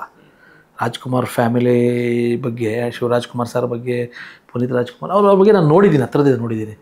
ನಾವು ಹೇಳಿದ್ರೂ ಕೂಡ ತಪ್ಪಾಗ್ಬಿಡ್ತದೆ. ಯಾಕಂತಂದರೆ ಅವ್ರು ಅಷ್ಟು ಲೆಜೆಂಡ್ರಿ ಎಲ್ಲ ಹುಟ್ಟಲ್ಲ ಸರ್. ಆಗಲೇ ಹೇಳಿದ್ನಲ್ಲ, ಅದೊಂದು ದೈವಮಾನವ DNA ಅದೆಲ್ಲ. ಸೊ ನಾವು ಊಟ ಮಾಡೋಕ್ಕೆ ಹೋಗ್ತೀವಿ, ಊಟ ಬಡಿಸ್ತಿರ್ತಾರೆ, ಗೀತಕ್ಕ ಹೇಳ್ತಾರೆ ನಿಮ್ಮ ಡ್ರೈವರು ಕರೀರಿ ಅಂತಾರೆ. ಕರೆದುಬಿಟ್ಟು ಕೆಳಗೆ ಕೂರಿಸಲ್ಲ, ಅದೇ ಟೇಬಲ್ ಮೇಲೆ ಕೂರಿಸ್ತಾರೆ. ಇಂಥವು ಸಾವಿರ ನಾನು ನೋಡಿದ್ದೀನಿ ಅವ್ರ ಜೊತೆ ಒಡನಾಟದಲ್ಲಿ. ಹಾಗಾಗಿ ನಾನು ಮನೆಗೆ ಬಂದಾಗ ಎಷ್ಟು ಅಳವಡಿಸ್ಕೋಬೇಕು ಅಳವಡಿಸ್ಕೊಳ್ತಾ ಇರ್ತೀವಿ ನಾವು. ಸೊ ಹಂಗಾಗಿ ಅವ್ರ ಬಗ್ಗೆ ಅವ್ರಿಗೆ ಅವರೇ ಸಾಟಿ ಸರ್. ಓಕೆ, ಇನ್ನು ಅಪ್ಪು ಸರ್ ಜೊತೆಗೆ ಒಂದು ಸಿನಿಮಾ ಮಾಡಬೇಕು ಅನ್ನೋ ಕನಸು ಹಂಗೆ ಉಳ್ಕೊಂಡ್ಬಿಡ್ತು. ಅದು ನೆನೆಸ್ಕೊಂಡ್ರೆ ಇವತ್ತಿಗೆ ಸರ್ ಅಪ್ಪು ಸರು ವಿಜಯ್ ಕಿರ್ಗಂದೂರು ಅವ್ರಿಗೆ ಹೇಳಿ ನನಗೊಂದಷ್ಟು 25 ಲಕ್ಷ ರೂಪಾಯಿ ಅಷ್ಟು ಅಡ್ವಾನ್ಸು ಕೊಟ್ಟಿದ್ರು ಆ ಕಾಲಕ್ಕೆ. ಅಪ್ಪು ಸರೇ ಹೇಳಿದರು, ಎಷ್ಟು ನನ್ನ ಮೇಲೆ ಪ್ರೀತಿ ಇಟ್ಟಿದ್ರು ನೋಡಿ ಅವರು. ಎಲ್ಲ ಆಯಿತು. ಕಾಲಕ್ರಮೇಣವಾಗಿ ಮಾತಾಡ್ತಾ ವಿಜಯ್ ಕಿರ್ಗಂದೂರವರು ನಾವು ಎಲ್ಲ ಚೆನ್ನಾಗಿದ್ವಿ ಎಲ್ಲರೂ. ಕತೆ ವಿಚಾರದಲ್ಲಿ ಅವತ್ತಿನ ಟ್ರೆಂಡ್ ಹೆಂಗೆ ನಡೀತಿತ್ತು ಅಂತಂದರೆ ಜಾಕಿ, ಜಂಗ್ಲಿ ನಡೀತಿತ್ತು. ಚಂದ್ರು ಹೋಗ್ಬಿಟ್ಟು ನಾನು ರಾಜಕುಮಾರ್ ಹತ್ರ ಒಂದು ಕತೆ ಹೇಳಿದ್ದೆ. ಆ ಟ್ರೆಂಡಿಗೆ ಅವರು ಇಲ್ಲ, ಈ ಟ್ರೆಂಡಲ್ಲಿ ಪೀಪಲ್ಸ್ ಹಿಂಗಿಲ್ಲ ಇವಾಗ ಅಂತ ರಾಘಣ್ಣ ಹೇಳಿದ್ರು. ಸರಿ ಸರ್, ನನಗೆ ಹಂಗೆ ಫೀಲ್ ಮಾಡೋಕ್ಕೆ ಬರ್ತಿಲ್ಲ, ಒಂಚೂರು ಟೈಮ್ ಕೊಡಿ ಮಾಡ್ತೀನಿ ಅಂತ ಹೇಳಿದ್ವಿ. ಅದು ಹಾಗಾಗಿ ಅವ್ರ ದುಡ್ಡನ್ನ ವಾಪಸ್ ಕೊಟ್ಟೆ. ಮತ್ತೆ ಅಪ್ಪು ಸರ್ ಸಿಕ್ಕಿದ್ರು. ನೀನು ನಮ್ಮ ಕತೆನೇ ಬರೆಯಲ್ಲ ನೀನು ಅಂತಂದರು. ಇಬ್ಬರು ವ್ಯವಹಾರ ಇನ್ ದ ಸೆನ್ಸ್ ಬಾಂಡೇಜಲ್ಲಿ ಚೆನ್ನಾಗಿದ್ವಿ. ಮತ್ತು ತೆಲುಗು ಒಂದು ಆಡಿಯೋ ಕಂಪ್ನಿ ಬಂದಾಗ ನಾನು ಅಪ್ಪು ಸರ್ ಕೂತ್ಕೋತಿದ್ವಿ, ಸೆಟ್ಟಿಗೆ ಬರ್ತಿದ್ರು. ಈ ಸತಿ ಚೆನ್ನಾಗಿರೋದು ಬರೀ ಅಂತಂದರು. ಎಲ್ಲವೂ ಆಗಿ ಇನ್ನೇನು ನಾನು ಅಪ್ಪು ಸರ್ ಒಂದು ದೊಡ್ಡ ಮಟ್ಟದಲ್ಲಿ ಅಂದ್ಕೊಳ್ತಿದ್ವಿ. ಅಷ್ಟೊತ್ತಿಗೆ ಅಪ್ಪು ಸರ್ ದೂರ ಆದರು. ಸೊ ಅವರೆಲ್ಲೇ ಇದ್ದರೂ ಕೂಡ ಅವರು ದೈವಾತ್ಮ. ಅದು ಹೇಳಿದ್ನಲ್ಲ ಸರ್, ದೊಡ್ಡ ಮನೆಗೆ ನಾವು ಯಾರೂ ಮಾತಾಡೋಕ್ಕೆ ರೈಟ್ಸು ಇಲ್ಲ ಬಿಡಿ ಸರ್, ಅವ್ರಿಗೆ ಅವರೇ. ಇದ್ರ ಜೊತೆಗೆ ಅಂದರೆ ಕನ್ನಡದಲ್ಲಿ ಬರುವಂಥ ಸಿನಿಮಾಗಳನ್ನು ನೋಡಿ ಒಂದಷ್ಟು ಇನ್ಸ್ಪೈರ್ ಆಗಿ ಸಾಕಷ್ಟು ಸಿನಿಮಾಗಳನ್ನು ಮಾಡಿದ್ದೀನಿ ಅಂತ ಚಂದ್ರು ಅವರು ಸಾಕಷ್ಟು ಸಂದರ್ಶನಗಳಲ್ಲಿ ಹೇಳ್ಕೊತಾರೆ. ಈಗ ಮತ್ತೊಂದು ಟ್ರೆಂಡ್ ಸರ್, ಅಂದರೆ KGF ಅನ್ನು ನಿರ್ಮಾಣ ಮಾಡಿದಂತಹ ನಿರ್ಮಾಣ ಸಂಸ್ಥೆ ಹೊಂಬಾಳೆ ಅವರು ಈಗ ಮಹಾವತಾರ್ ನರಸಿಂಹ ಅಂತ ಒಂದು ಸಿನಿಮಾ ಮಾಡಿದರು. ನೀವು ನೋಡಿರ್ತೀರಿ, ಮೋಸ್ಟ್ಲಿ ಅದನ್ನು ನೋಡಿರ್ತೀರಿ. ಹೀರೋ ಇಲ್ಲ, ಹೀರೋಯಿನ್ ಇಲ್ಲ, ಕಾಲ್ ಶೀಟಿಗೆ ವೆಯ್ಟ್ ಮಾಡಬೇಕು ಅನ್ನೋ ಇದಿಲ್ಲ. ಅಂದರೆ ಹಾಕಿರೋದಕ್ಕಿಂತ ಬಿಸ್ನೆಸ್ಸನ್ನು 1 to 1:10 ಮಾಡ್ಕೊಳ್ಳೋದಕ್ಕೆ, ಅಂದರೆ ಚಿತ್ರರಂಗದಲ್ಲಿ ಆಡಿಯನ್ಸ್ನ ಹಿಡಿದಿರೋದಕ್ಕೆ ಒಂದು ಹೊಸ ಅಧ್ಯಾಯವನ್ನು ಅವ್ರು ಓಪನ್ ಮಾಡಿದರೆ ಅಂತ ನಿಮ್ಗೆ ಅನ್ಸಲ್ವಾ, ಒಬ್ಬ ಆಸ್ ಎ ಡೈರೆಕ್ಟ್ರಾಗಿ ಅದು ನೋಡಿದಾಗ, ಮಹಾವತಾರ್ ನರಸಿಂಹ ನೋಡಿದಾಗ? ಸರ್ ಖಂಡಿತ ಸರ್. ನಾನು ಒಂದು ಆಗಲೇ ಹೇಳಿದೆ ಸರ್, ಒಂದು ಹಿಂಗೆ ಹೇಳೋದು ನಿಮಗೆ. ಈಗ ಒಂದು ಆಪಲ್ ಫೋನು ನನ್ನಲ್ಲಿದೆ, ಬ್ರ್ಯಾಂಡ್ ಸರ್. ಅದು ಒಂದು ಬ್ರ್ಯಾಂಡ್ ಬಂದಾಗ ಖಂಡಿತವಾಗ್ಲೂ ಅವರು ಅದರಲ್ಲಿ ಅಪ್ಗ್ರೇಡ್ ಆಗಿರ್ತಾರೆ, ಅಪ್ಡೇಟ್ಸ್ ಇರ್ತೈತೆ, ಅದನ್ನು ಫಾಲೋ ಮಾಡ್ತಾರೆ ಜನ. Yes correct. ಈಗ ಆ ಬ್ರ್ಯಾಂಡಿಂದ ಇನ್ನೊಂದು ಬಂದಿದೆ, ಅದನ್ನು ಇಷ್ಟ ಆಗಿದೆ ಜನಕ್ಕೆ, ಅದಕ್ಕೆ ಅದೊಂದು ವರ್ಗ ಇದೆ, ಅದನ್ನು ಇಷ್ಟಪಟ್ಟಿದ್ದಾರೆ. ಹಂಗಂತ ಅದೇ ನೆಕ್ಸ್ಟು ಸಕ್ಸಸ್ ಆಗುತ್ತೆ ಅಂತ ನಾವು ಹೇಳಕ್ಕೆ ಬರೋಲ್ಲ. ಅದು ಆಯಾ ಕಾಲಘಟ್ಟಕ್ಕೆ ನಾನು ಹೇಳಿದಾಗೆ ಆಯಾ ಟೈಮಿಗೆ ಕಬ್ಜಾ ಬಂತು, KGF ಬಂತು, ವಿಕ್ರಾಂತೋಣ ಬಂತು, ಮಹಾವತಾರ ಬಂತು, ಇನ್ನೂ ಏನೋ ಬರುತ್ತೆ. ಅಂದರೆ ಇದರಲ್ಲಿ ಅಂದರೆ ಬೇರೆ ಸಿನಿಮಾಗಳು ಇದಕ್ಕೂ ಹೆಂಗೆ ನಾನು ಡಿಫ್ರೆನ್ಸಿಯೇಷನ್ ಮಾಡ್ತೀನಿ ಅಂದರೆ, ಇದರಲ್ಲಿ ಸ್ಟಾರ್ ಕ್ಯಾಸ್ಟ್ ಇಲ್ಲ. ಅಂದರೆ ನೀವು ಇವಾಗ ಯಾರನ್ನೋ ಹಾಕೊಂಡು ಸಿನಿಮಾ ಮಾಡಬೇಕು ಅಂತಂದರೆ ಅವ್ರು ಡೇಟ್ ಸಿಕ್ಕಾಗಬೇಕು, ಅವ್ರು ಹೀರೋಯಿನ್ ಅಂದರೆ ಡೇಟ್ ಸಿಕ್ಕಾಗಬೇಕು, ಅವ್ರು ಹೇಳಿ ಟೈಮಿಗೆ ಶೂಟಿಂಗ್ ಮುಗಿಸ್ಕೊಡ್ಬೇಕು. ಅಂದರೆ ಇದರಲ್ಲಿ ನೋ ಸ್ಟಾರ್ ಕ್ಯಾಸ್ಟ್. ಆದರೂ ಕೂಡ ಒಂದು ಸಿನಿಮಾ ಮಾಡ್ಬೋದು, ಆಡಿಯನ್ಸ್ನ ಥಿಯೇಟ್ರಿಗೆ ಕರ್ಕೊಂಬಂದ್ಬೋದು, ಚಿತ್ರರಂಗನ ಉಳಿಸ್ಬೋದು, ಜೊತೆಗೆ ದುಡ್ಡು ಕೂಡ ಮಾಡ್ಬೋದು. ಮುಂದೆ ಫ್ಯೂಚರ್ AI ಜನ್ರೇಷನ್ ಅಲ್ವಾ, ಇನ್ನೂ AI ಇನ್ನೂ ಅಷ್ಟು ಅಡಾಪ್ಟ್ ಆಗಿಲ್ಲ, ಅಪ್ಗ್ರೇಡ್ ಆಗಿಲ್ಲ. ಅದು ಓನ್ಲಿ ಇನ್ನೂ ಸಿಂಗಲ್ ಫ್ರೇಮಲ್ಲಿದೆ. ಅದು 1-2 ಫ್ರೇಮ್ 3 ಫ್ರೇಮ್ ಆದಮೇಲೆ ಡಿಫ್ರೆನ್ಸಿಯೇಷನ್ ಬರ್ತಿದೆ. ನಾನು ಅದನ್ನು ಸ್ಟಡಿ ಮಾಡ್ತಾ ಇದ್ದೀನಿ. ನಾನು ಒಂದಷ್ಟು ಚೆನ್ನಾಗಿ ಹೋಗೆಲ್ಲ ಕ್ಲಾಸ್ ಮಾಡ್ತಿದ್ದೀನಿ. ಮಹಾವತಾರ ಮುಂಚೆ ನಾನು 2 ವರ್ಷದಿಂದ ಅದೇ ಮಾಡ್ತಾ ಇರೋದು. ನಿಮ್ಗೆ ಇವಾಗ ಹೇಳ್ತಾ ಇದ್ದೀನಿ, ನನ್ನ ಪ್ರಾಜೆಕ್ಟ್ ರೆಡಿ ಆಗಿದೆ, ಟೀಸರ್ ರೆಡಿ ಆಗಿದೆ. ನಾನು ಅಂದರೆ ಆ ಥರದ ಸಿನಿಮಾ ಅಲ್ಲ, ನಾನು ವಿತ್ ಆರ್ಟಿಸ್ಟ್ ಇಟ್ಕೊಂಡು ಮಾಡೋದಕ್ಕೆ ತುಂಬ ದೊಡ್ಡ ಹ್ಯೂಜಾಗಿ ಮಾಡ್ತಾ ಇದ್ದೀನಿ. ಸೊ ಅದು ಇನ್ನೂ ಅಷ್ಟೊಂದು ಜನ, ನೀವು ಬರೀ 1-2 ಪಿಕ್ಚರ್ ಡೌನ್ಲೋಡ್ ಮಾಡ್ಬೋದು, 1-2-3 ಫ್ರೇಮ್ ಇದು ಮಾಡ್ಬೋದು ಅಷ್ಟೇ. ಒಂದು ಸಿನಿಮಾ ಮಾಡೋ ಅಷ್ಟು ಮಟ್ಟಕ್ಕೆ ಅದಾಗಿಲ್ಲ. VFX ಅಲ್ಲೇ ಹೋಗಬೇಕು. ಈಗೇನು VFX ಅಂದರೆ ಬಡ್ಜೆಟ್ಟು, ಅದು ದೊಡ್ಡ ಕಂಪನಿಗಳಿಂದ ಮಾತ್ರ ಅದನ್ನು ಪ್ರೊವೈಡ್ ಮಾಡೋಕ್ಕೆ ಸಾಧ್ಯ. ಎಲ್ಲ ಕಂಪನಿಗಳು ನಾವು ಅಂದ್ಕೊಂಡಂಗೆ ಈಸಿಯಾಗಿ ಮಾಡೋಕ್ಕಾಗಲ್ಲ. ಅದು ಅಂತೆಲ್ಲ ಅಂತಾರೆ. ನೀವು 2 ಫೋಟೋ ತೆಗಿಯೋದಲ್ಲ, ಸ್ವಲ್ಪ ಫೀಡ್ ಮಾಡಿಬಿಟ್ಟು 2 ಫೋಟೋ ತೆಗೆದಷ್ಟು ಈಸಿ ಅಲ್ಲ ಸಿನಿಮಾ ಮಾಡೋದು. ಅದು ನಮಗೆ ಗೊತ್ತು. ಆ್ಯಸ್ ಎ ಮೇಕರ್ಸ್ ಒಂದು ಮೂವಿ ಮಾಡೋಕ್ಕೆ ಅದು VFX ಅಲ್ಲೇ ಮಾಡಿರೋದು ಅವರು. ನಾವು ಜನರೇಟ್ ಮಾಡಿಬಿಡ್ತಾರೆ ಅಂತ ಜನಕ್ಕೆ ಅದೊಂದು ಕನ್ಫ್ಯೂಷನ್ ಸ್ಟೇಟಸ್ ಇದೆ. ಕನ್ಫ್ಯೂಷನ್ ಮಾಡ್ಕೋಬೇಡಿ. ಇಂದ ಏನೂ ಮಾಡೋಕ್ಕಾಗಲ್ಲ. ಅಲ್ಲಿ ಯೂಟ್ಯೂಬರ್ಸು ಒಂದಷ್ಟು ಫೋಟೋಸ್ ತೊಗೊಬೋದು, 1-2 ನಿಮಿಷ, 1 ಸೆಕೆಂಡ್ 2 ಸೆಕೆಂಡು, ಮ್ಯಾಕ್ಸಿಮಮ್ 10 ಸೆಕೆಂಡ್ ಅಷ್ಟು ನೀವು ಅದು ಡಿಫ್ರೆಂಟ್ ಜನ್ರೇಟ್ ಮಾಡ್ಕೊಳ್ಬೋದು ಕರೆಕ್ಟಾದ ಕಂಟೆಂಟ್ ಫೀಡ್ ಮಾಡಿದ್ರೆ. ಸೊ ನೀವು ಮೂವಿ ಮಾಡೋಷ್ಟು ಮಟ್ಟಕ್ಕೆ ಇನ್ನೂ 4-5 ವರ್ಷ ಮೇ ಬಿ ಟೈಮ್ ತೊಗೋಬಹುದು. ಸೊ ಹಂಗಾಗಿ ನೀವೇನು ಆ ಥರದ ಸಿನಿಮಾ ನೋಡ್ತೀರೋ ಅವೆಲ್ಲ VFX. ಒಳ್ಳೆ ಪ್ರಯತ್ನ ಅಂತ ಅನ್ಸುತ್ತೆ ನಿಮಗೆ ಸರ್? ಪ್ರಯತ್ನದ ಬಗ್ಗೆ ನಾನು ಹ್ಯಾಟ್ಸ್ ಆಫ್, ಅವರೆಲ್ಲ ಜೀನಿಯಸ್. ಸೊ ಅದ್ರ ಬಗ್ಗೆ ಇಲ್ಲ, ಅದು ಈಸಿ ಏನೂ ಅಲ್ಲ ಮಾಡೋದು. ಆ ಥರದ್ದು ಆದರೂ ಒಳ್ಳೆಯದು. ಬಟ್ ಏನೇ ಆದರೂ ಕೂಡ ಸರ್, ಸಿನಿಮಾ ಅನ್ನೋದು ಪ್ರೇಕ್ಷಕರ ಮೀಡಿಯಾ ಮತ್ತು ಸ್ಟಾರ್ಗಳ ಮೀಡಿಯಾ. ಅವು ಒಂದೊಂದು ಹಿಟ್ ಆಗ್ತವೆ, ಒಂದೊಂದು ಸತಿ ಇಷ್ಟ ಆಗ್ಬೋದು. ಹೇಳಿದ್ನಲ್ಲ, ದಿನ ಮುದ್ದೆ ಸಾರು ತಿನ್ನೋರ ಮಧ್ಯೆ ಏನೋ ಒಂದು ಹೊಸ ಬಿರಿಯಾನಿನೋ ಏನೋ ಒಂದು ಹೊಸ ರೆಸಿಪಿ ಬಂದಾಗ ಇಷ್ಟಪಡ್ತಾರೆ, ಹಂಗೆ ಆಗ್ಬೋದು. ಬಟ್ ಯಾವಾಗಲೂ ಅದೇ ಅನ್ನೋದು ಇನ್ನೂ ಸ್ವಲ್ಪ ದಿನ ಟೈಮ್ ಬೇಕು. ಆಲ್ಫಾ ಇನ್ನು ಬೀಟಾ ಜೆನ್ ಬಂದಾಗ ಆಗ್ಬೋದೇನೋ, ಆಲ್ಫಾಗೆ ಅಥವಾ ಜೆನ್ಜಿಗೆ ಎಲ್ಲರಿಗೂ ಇನ್ನೂ ಸ್ಟಾರ್ಗಳು ಬೇಕು ಅಂತ ನನ್ನ ಫೀಲ್. ಅಂದರೆ ಇಂಡಸ್ಟ್ರಿ ಅಪ್ಡೇಟ್ ಆಗ್ತಾ ಇದೆ, ಅಪ್ಡೇಟ್ ಹಾಕೊಂಡು ಹೋಗ್ತಾ ಇರಬೇಕಷ್ಟೇ. ಓಕೆ ಸರ್, ಕೊನೆಯದಾಗಿ ನೀವು ಇಲ್ಲಿವರೆಗೂ ಅಜಯ್ ರಾವ್ ಅವ್ರ ಜೊತೆಗೆ, ಪ್ರೇಮ್ ಅವ್ರ ಜೊತೆಗೆ, ದುನಿಯಾ ವಿಜಯ್ ಅವ್ರ ಜೊತೆಗೆ, ಸುದೀಪ್ ಶಿವಣ್ಣ ಅಂಡ್ ದೆನ್ ಉಪೇಂದ್ರ ಅವ್ರ ಜೊತೆಗೆ, ಅಂದರೆ ಒಂದು 6ರಿಂದ ಮಿನಿಮಮ್ ತೆಲುಗು ಸೂಪರ್ ಸ್ಟಾರ್ ಜೊತೆ, ಅಲ್ಲ, ನಾನು ಕನ್ನಡದಲ್ಲಿ ಇಷ್ಟು ಜನ ಜೊತೆಗೆ ನಾವು ಕೆಲಸ ಮಾಡಿದರೆ ಇವತ್ತಿಗೆ ಅವ್ರನ್ನ ನೆನೆಸ್ಕೊಂಡ್ರೆ ಅಜಯ್ ರಾವ್ ಅಂದರೆ ಒಂದು ಚಿಕ್ಕದಾಗಿ ಹೇಳ್ದಾದ್ರೆ? ಸರ್, ಅಜಯ್ ರಾವ್ ಅಂದರೆ is a nice man. Okay, nice man, good person, shy man. Prem Nenapirali sir, is a cultural, orthodox, discipline, perfect man. Okay, ಶಿವಣ್ಣನ ಬಗ್ಗೆ ಸಾಕಷ್ಟು ಹೇಳಿದಾರ, ಆದರೂ ಕೇಳ್ತೀನಿ. ಶಿವಣ್ಣ ಒಂದೇ ವರ್ಡು, ಗುಡ್ ಹ್ಯೂಮನ್. ಅವ್ರ ಹತ್ರ ದೇವರು, ಗಾಡ್. ಓಕೆ, ದೇವರು ಒಂದೇ, ಅವರು ಒಂದೇ. Uppi sir is a genius, ಬುದ್ಧಿವಂತ, ಎಕ್ಸ್ಟ್ರಾರ್ಡಿನರಿ ಹ್ಯುಮ್ಯಾನಿಟಿ ಇರೋ ಮನುಷ್ಯ. Sudeep sir mister perfect. Okay, ಎಲ್ಲದರಲ್ಲೂ ಮಿಸ್ಟರ್ ಪರ್ಫೆಕ್ಟ್, ಒಂದೇ ವರ್ಡ್. ಇನ್ನು Duniya Vijay is a strong man, is a rough man, ಅಷ್ಟೇ ಮೃದು ಸ್ವಭಾವದ ವ್ಯಕ್ತಿ. Okay yes sir. ಇನ್ನು ನಿಮ್ಮ ಮುಂದಿನ ಪ್ಲ್ಯಾನ್ಗಳು ಅಂದರೆ ನಿರ್ಮಾಣದಲ್ಲಿ ಆಲ್ರೆಡಿ 5 ಸಿನಿಮಾ ಅನೌನ್ಸ್ ಮಾಡಿದಿರಿ. 1 ಸಿನಿಮಾ ಫಾದರ್ ಆಲ್ಮೋಸ್ಟ್ ಕಂಪ್ಲೀಟ್ ಆಗಿದೆ, ಇನ್ನೇನು ರಿಲೀಸ್ಗೆ ರೆಡಿ ಇದೆ. ಇನ್ನೊಂದು 4 ಸಿನಿಮಾಗಳು ಬರೋದಕ್ಕೆ ಬಾಕಿ ಇದೆ. ಕಬ್ಜಾ 2 ಎಕ್ಸ್ಪೆಕ್ಟೇಷನ್ ಇಟ್ಕೋಬೋದಾ ಸರ್ ನಿಮ್ಮ ಫ್ಯಾನ್ಸು? ಸರ್, ನಾನು ಇವತ್ತುವರೆಗೂ ಹೇಳಿರೋದನ್ನ ಯಾವುದನ್ನು ಸುಳ್ಳು ಮಾಡಿಲ್ಲ. ಹೇಳ್ದಂಗೆ ಮಾಡ್ತೀನಿ, ಮಾಡ್ದಂಗೆ ಹೇಳ್ತೀನಿ. ನಾನು ಕಬ್ಜಾ 2 ಅಕಸ್ಮಾತ್ ಇನ್ನು ಲೇಟ್ ಆಗಿದೆ ಅಂದರೆ ನನ್ನ ಕೇಳಬೇಡಿ, ನನ್ನ ಬಗ್ಗೆ ಯಾರ್ಯಾರು ಮಾತಾಡಿದ್ರು ಅವ್ರನ್ನ ಕೇಳಿ. 3 ಬಂದಿರೋದೇನೋ, ಮೇ ಬಿ ಕಮೆಂಟ್ ನಿಮಗೆಲ್ಲ ಬರ್ತದೆ, ಹಾಕ್ಲಿ, ನೋ ಇಶ್ಯೂಸ್. ಅದನ್ನು ನನ್ನ ಕೇಳಬೇಡಿ, ನೀವು ನನ್ನ ಡಿಸ್ಟರ್ಬ್ ಮಾಡಿರೋನ್ನ ಕೇಳಿ. ಒಂದು ಅದಕ್ಕೆ ಹಂಗಂತ ನಾನು ಸುಮ್ಮನೆ ಕೂತಿಲ್ಲ, ನಿಮಗೋಸ್ಕರವಾಗಿ ಪ್ರೀತಿಯಿಂದ ಮತ್ತು ಎಗೈನ್ ಇನ್ವೆಸ್ಟ್ ಮಾಡ್ಕೊಂಡು ಒಂದು 5 ಸಿನಿಮಾ ಅನೌನ್ಸ್ ಮಾಡಿ ಅದ್ರಲ್ಲಿ ರೆಡಿ ಇದೆ. ಫಾದರ್ ನೀವು ತುಂಬ ಪ್ರೀತಿಯಿಂದ ನೋಡಿ, ನಿಮ್ಮ ಅಪ್ಪ ನಿಮ್ಗೆ ನೆನಪಾಗ್ತಾರೆ.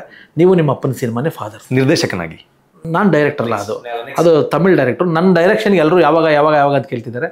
ನಾನು ಹೇಳಿದ್ನಲ್ಲ ಸರ್, ನಾನು ಯಾವಾಗಲೂ ಈ ಕಬ್ಜಾ ಆದಮೇಲೆ ವಾಟ್ ನೆಕ್ಸ್ಟ್ ಎಲ್ಲರೂ ಕಬ್ಜಾ ನೋಡಿ. ಈಗ ನೀವು ಹೇಳಿದ್ರು ಓಜಿ ಸರ್, ಕಬ್ಜಾ ನೋಡ್ದಂಗೆ ಆಗ್ತಿದೆ ಅಂದರು. ಹಂಗೆ ನನ್ನ ತೊಗೊಳಂಗಿರ್ಬೇಕು, ನಾನು ತೆಗಿಯೋ ಶಾರ್ಟ್ಸ್ ಇನ್ನೊಬ್ಬರು ತೊಗೊಳಂಗಿರಬೇಕು. ಅದು ಹಿಟ್ಟು ಫ್ಲಾಪ್ ಅಲ್ಲ, ನಾನು ಇನ್ಸ್ಪೈರ್ ಆಗಂಗಿರಬೇಕು. ಅದಕ್ಕೆ ನಾನು 2 ವರ್ಷ ನಾನು ಹೇಳಿದೆ ನಿಮಗೆ, AI ಬಗ್ಗೆ, ಟೆಕ್ನಾಲಜಿ ಬಗ್ಗೆ, VFX ಬಗ್ಗೆ ಎಲ್ಲ ಹೇಳಿದೆ.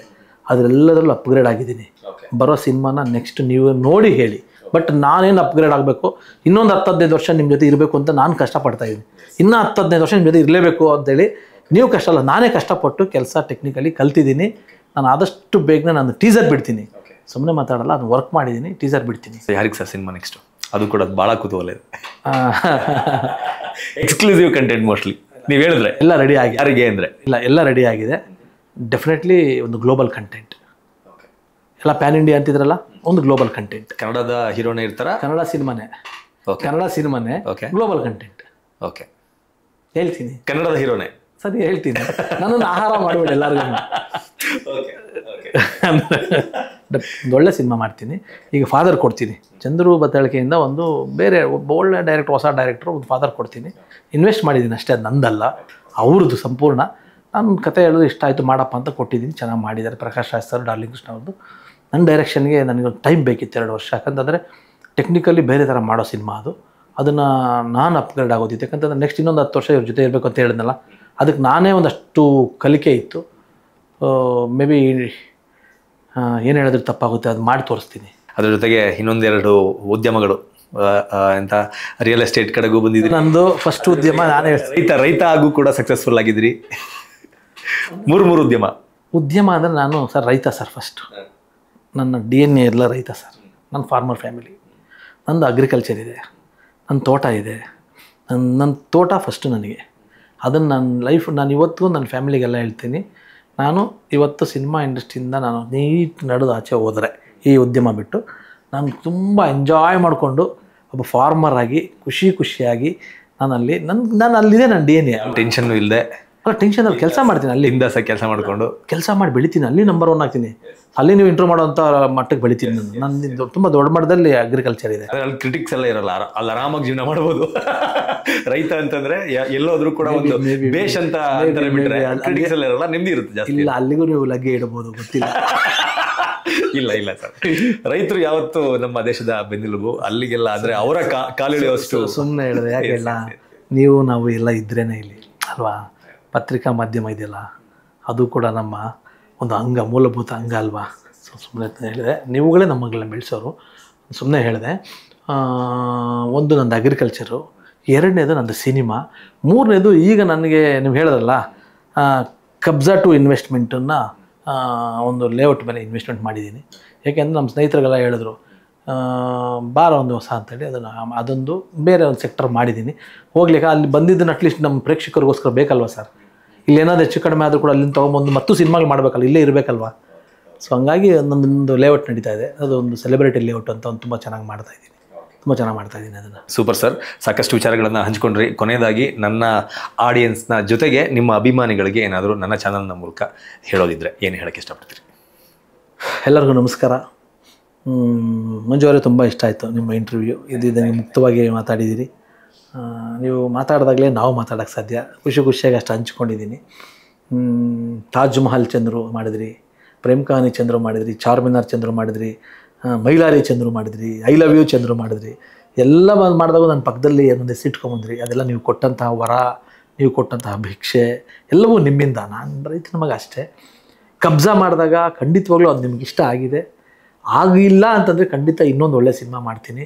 ನೀವು ಯಾವತ್ತೂ ನಮ್ಮನ್ನು ಕೈ ಬಿಡಬೇಡಿ. ನಾನು ಹೇಳಿದೆ, ನಾನು ನಿಜವಾಗ್ಲೂ ದೊಡ್ಡ ಬುದ್ಧಿವಂತ ಅಲ್ಲ, ನಾನೊಬ್ಬ ಸ್ಟೂಡೆಂಟ್, ಕಲಿತಾ ಇದ್ದೀನಿ. ನಾನು ಬುದ್ಧಿವಂತ ಆಗೋ ಪ್ರಯತ್ನದಲ್ಲಿದ್ದೀನಿ. ಬಟ್ ಎಲ್ಲ ಕಲಿತು ನನ್ನ ಪ್ರಾಮಾಣಿಕ ಪ್ರಯತ್ನ ಮಾಡ್ತಾಯಿದ್ದೀನಿ. ಯಾವತ್ತೂ ಕೈ ಬಿಡಬೇಡಿ. ನಿಮ್ಮ ಚಂದ್ರು ನಾನು. Thank you so much. Yes sir, thank you so much. ಸಾಕಷ್ಟು ವಿಚಾರಗಳನ್ನ ಹಂಚ್ಕೊಂಡ್ರಿ. ನಿಮ್ಮ ಜರ್ನಿ ಹಿಂಗೆ ಸಕ್ಸಸ್ಫುಲ್ ಆಗಿ ಸಾಗ್ತಾ ಹೋಗ್ತಾ ಇರಲಿ. ನಿಮ್ಮ ಕಡೆಯಿಂದ ಇನ್ನೊಂದಷ್ಟು ಜನ ಪ್ರತಿಭೆಗಳು ಕನ್ನಡ ಚಿತ್ರರಂಗಕ್ಕೆ ಬರೋ ಹಾಗೆ ಆಗಲಿ ಅಂತ ನಾನು ಆಶಿಸ್ತೀನಿ. ಥ್ಯಾಂಕ್ ಯು ಮಂಜು. ನಮಸ್ತೆ ಮಂಜು.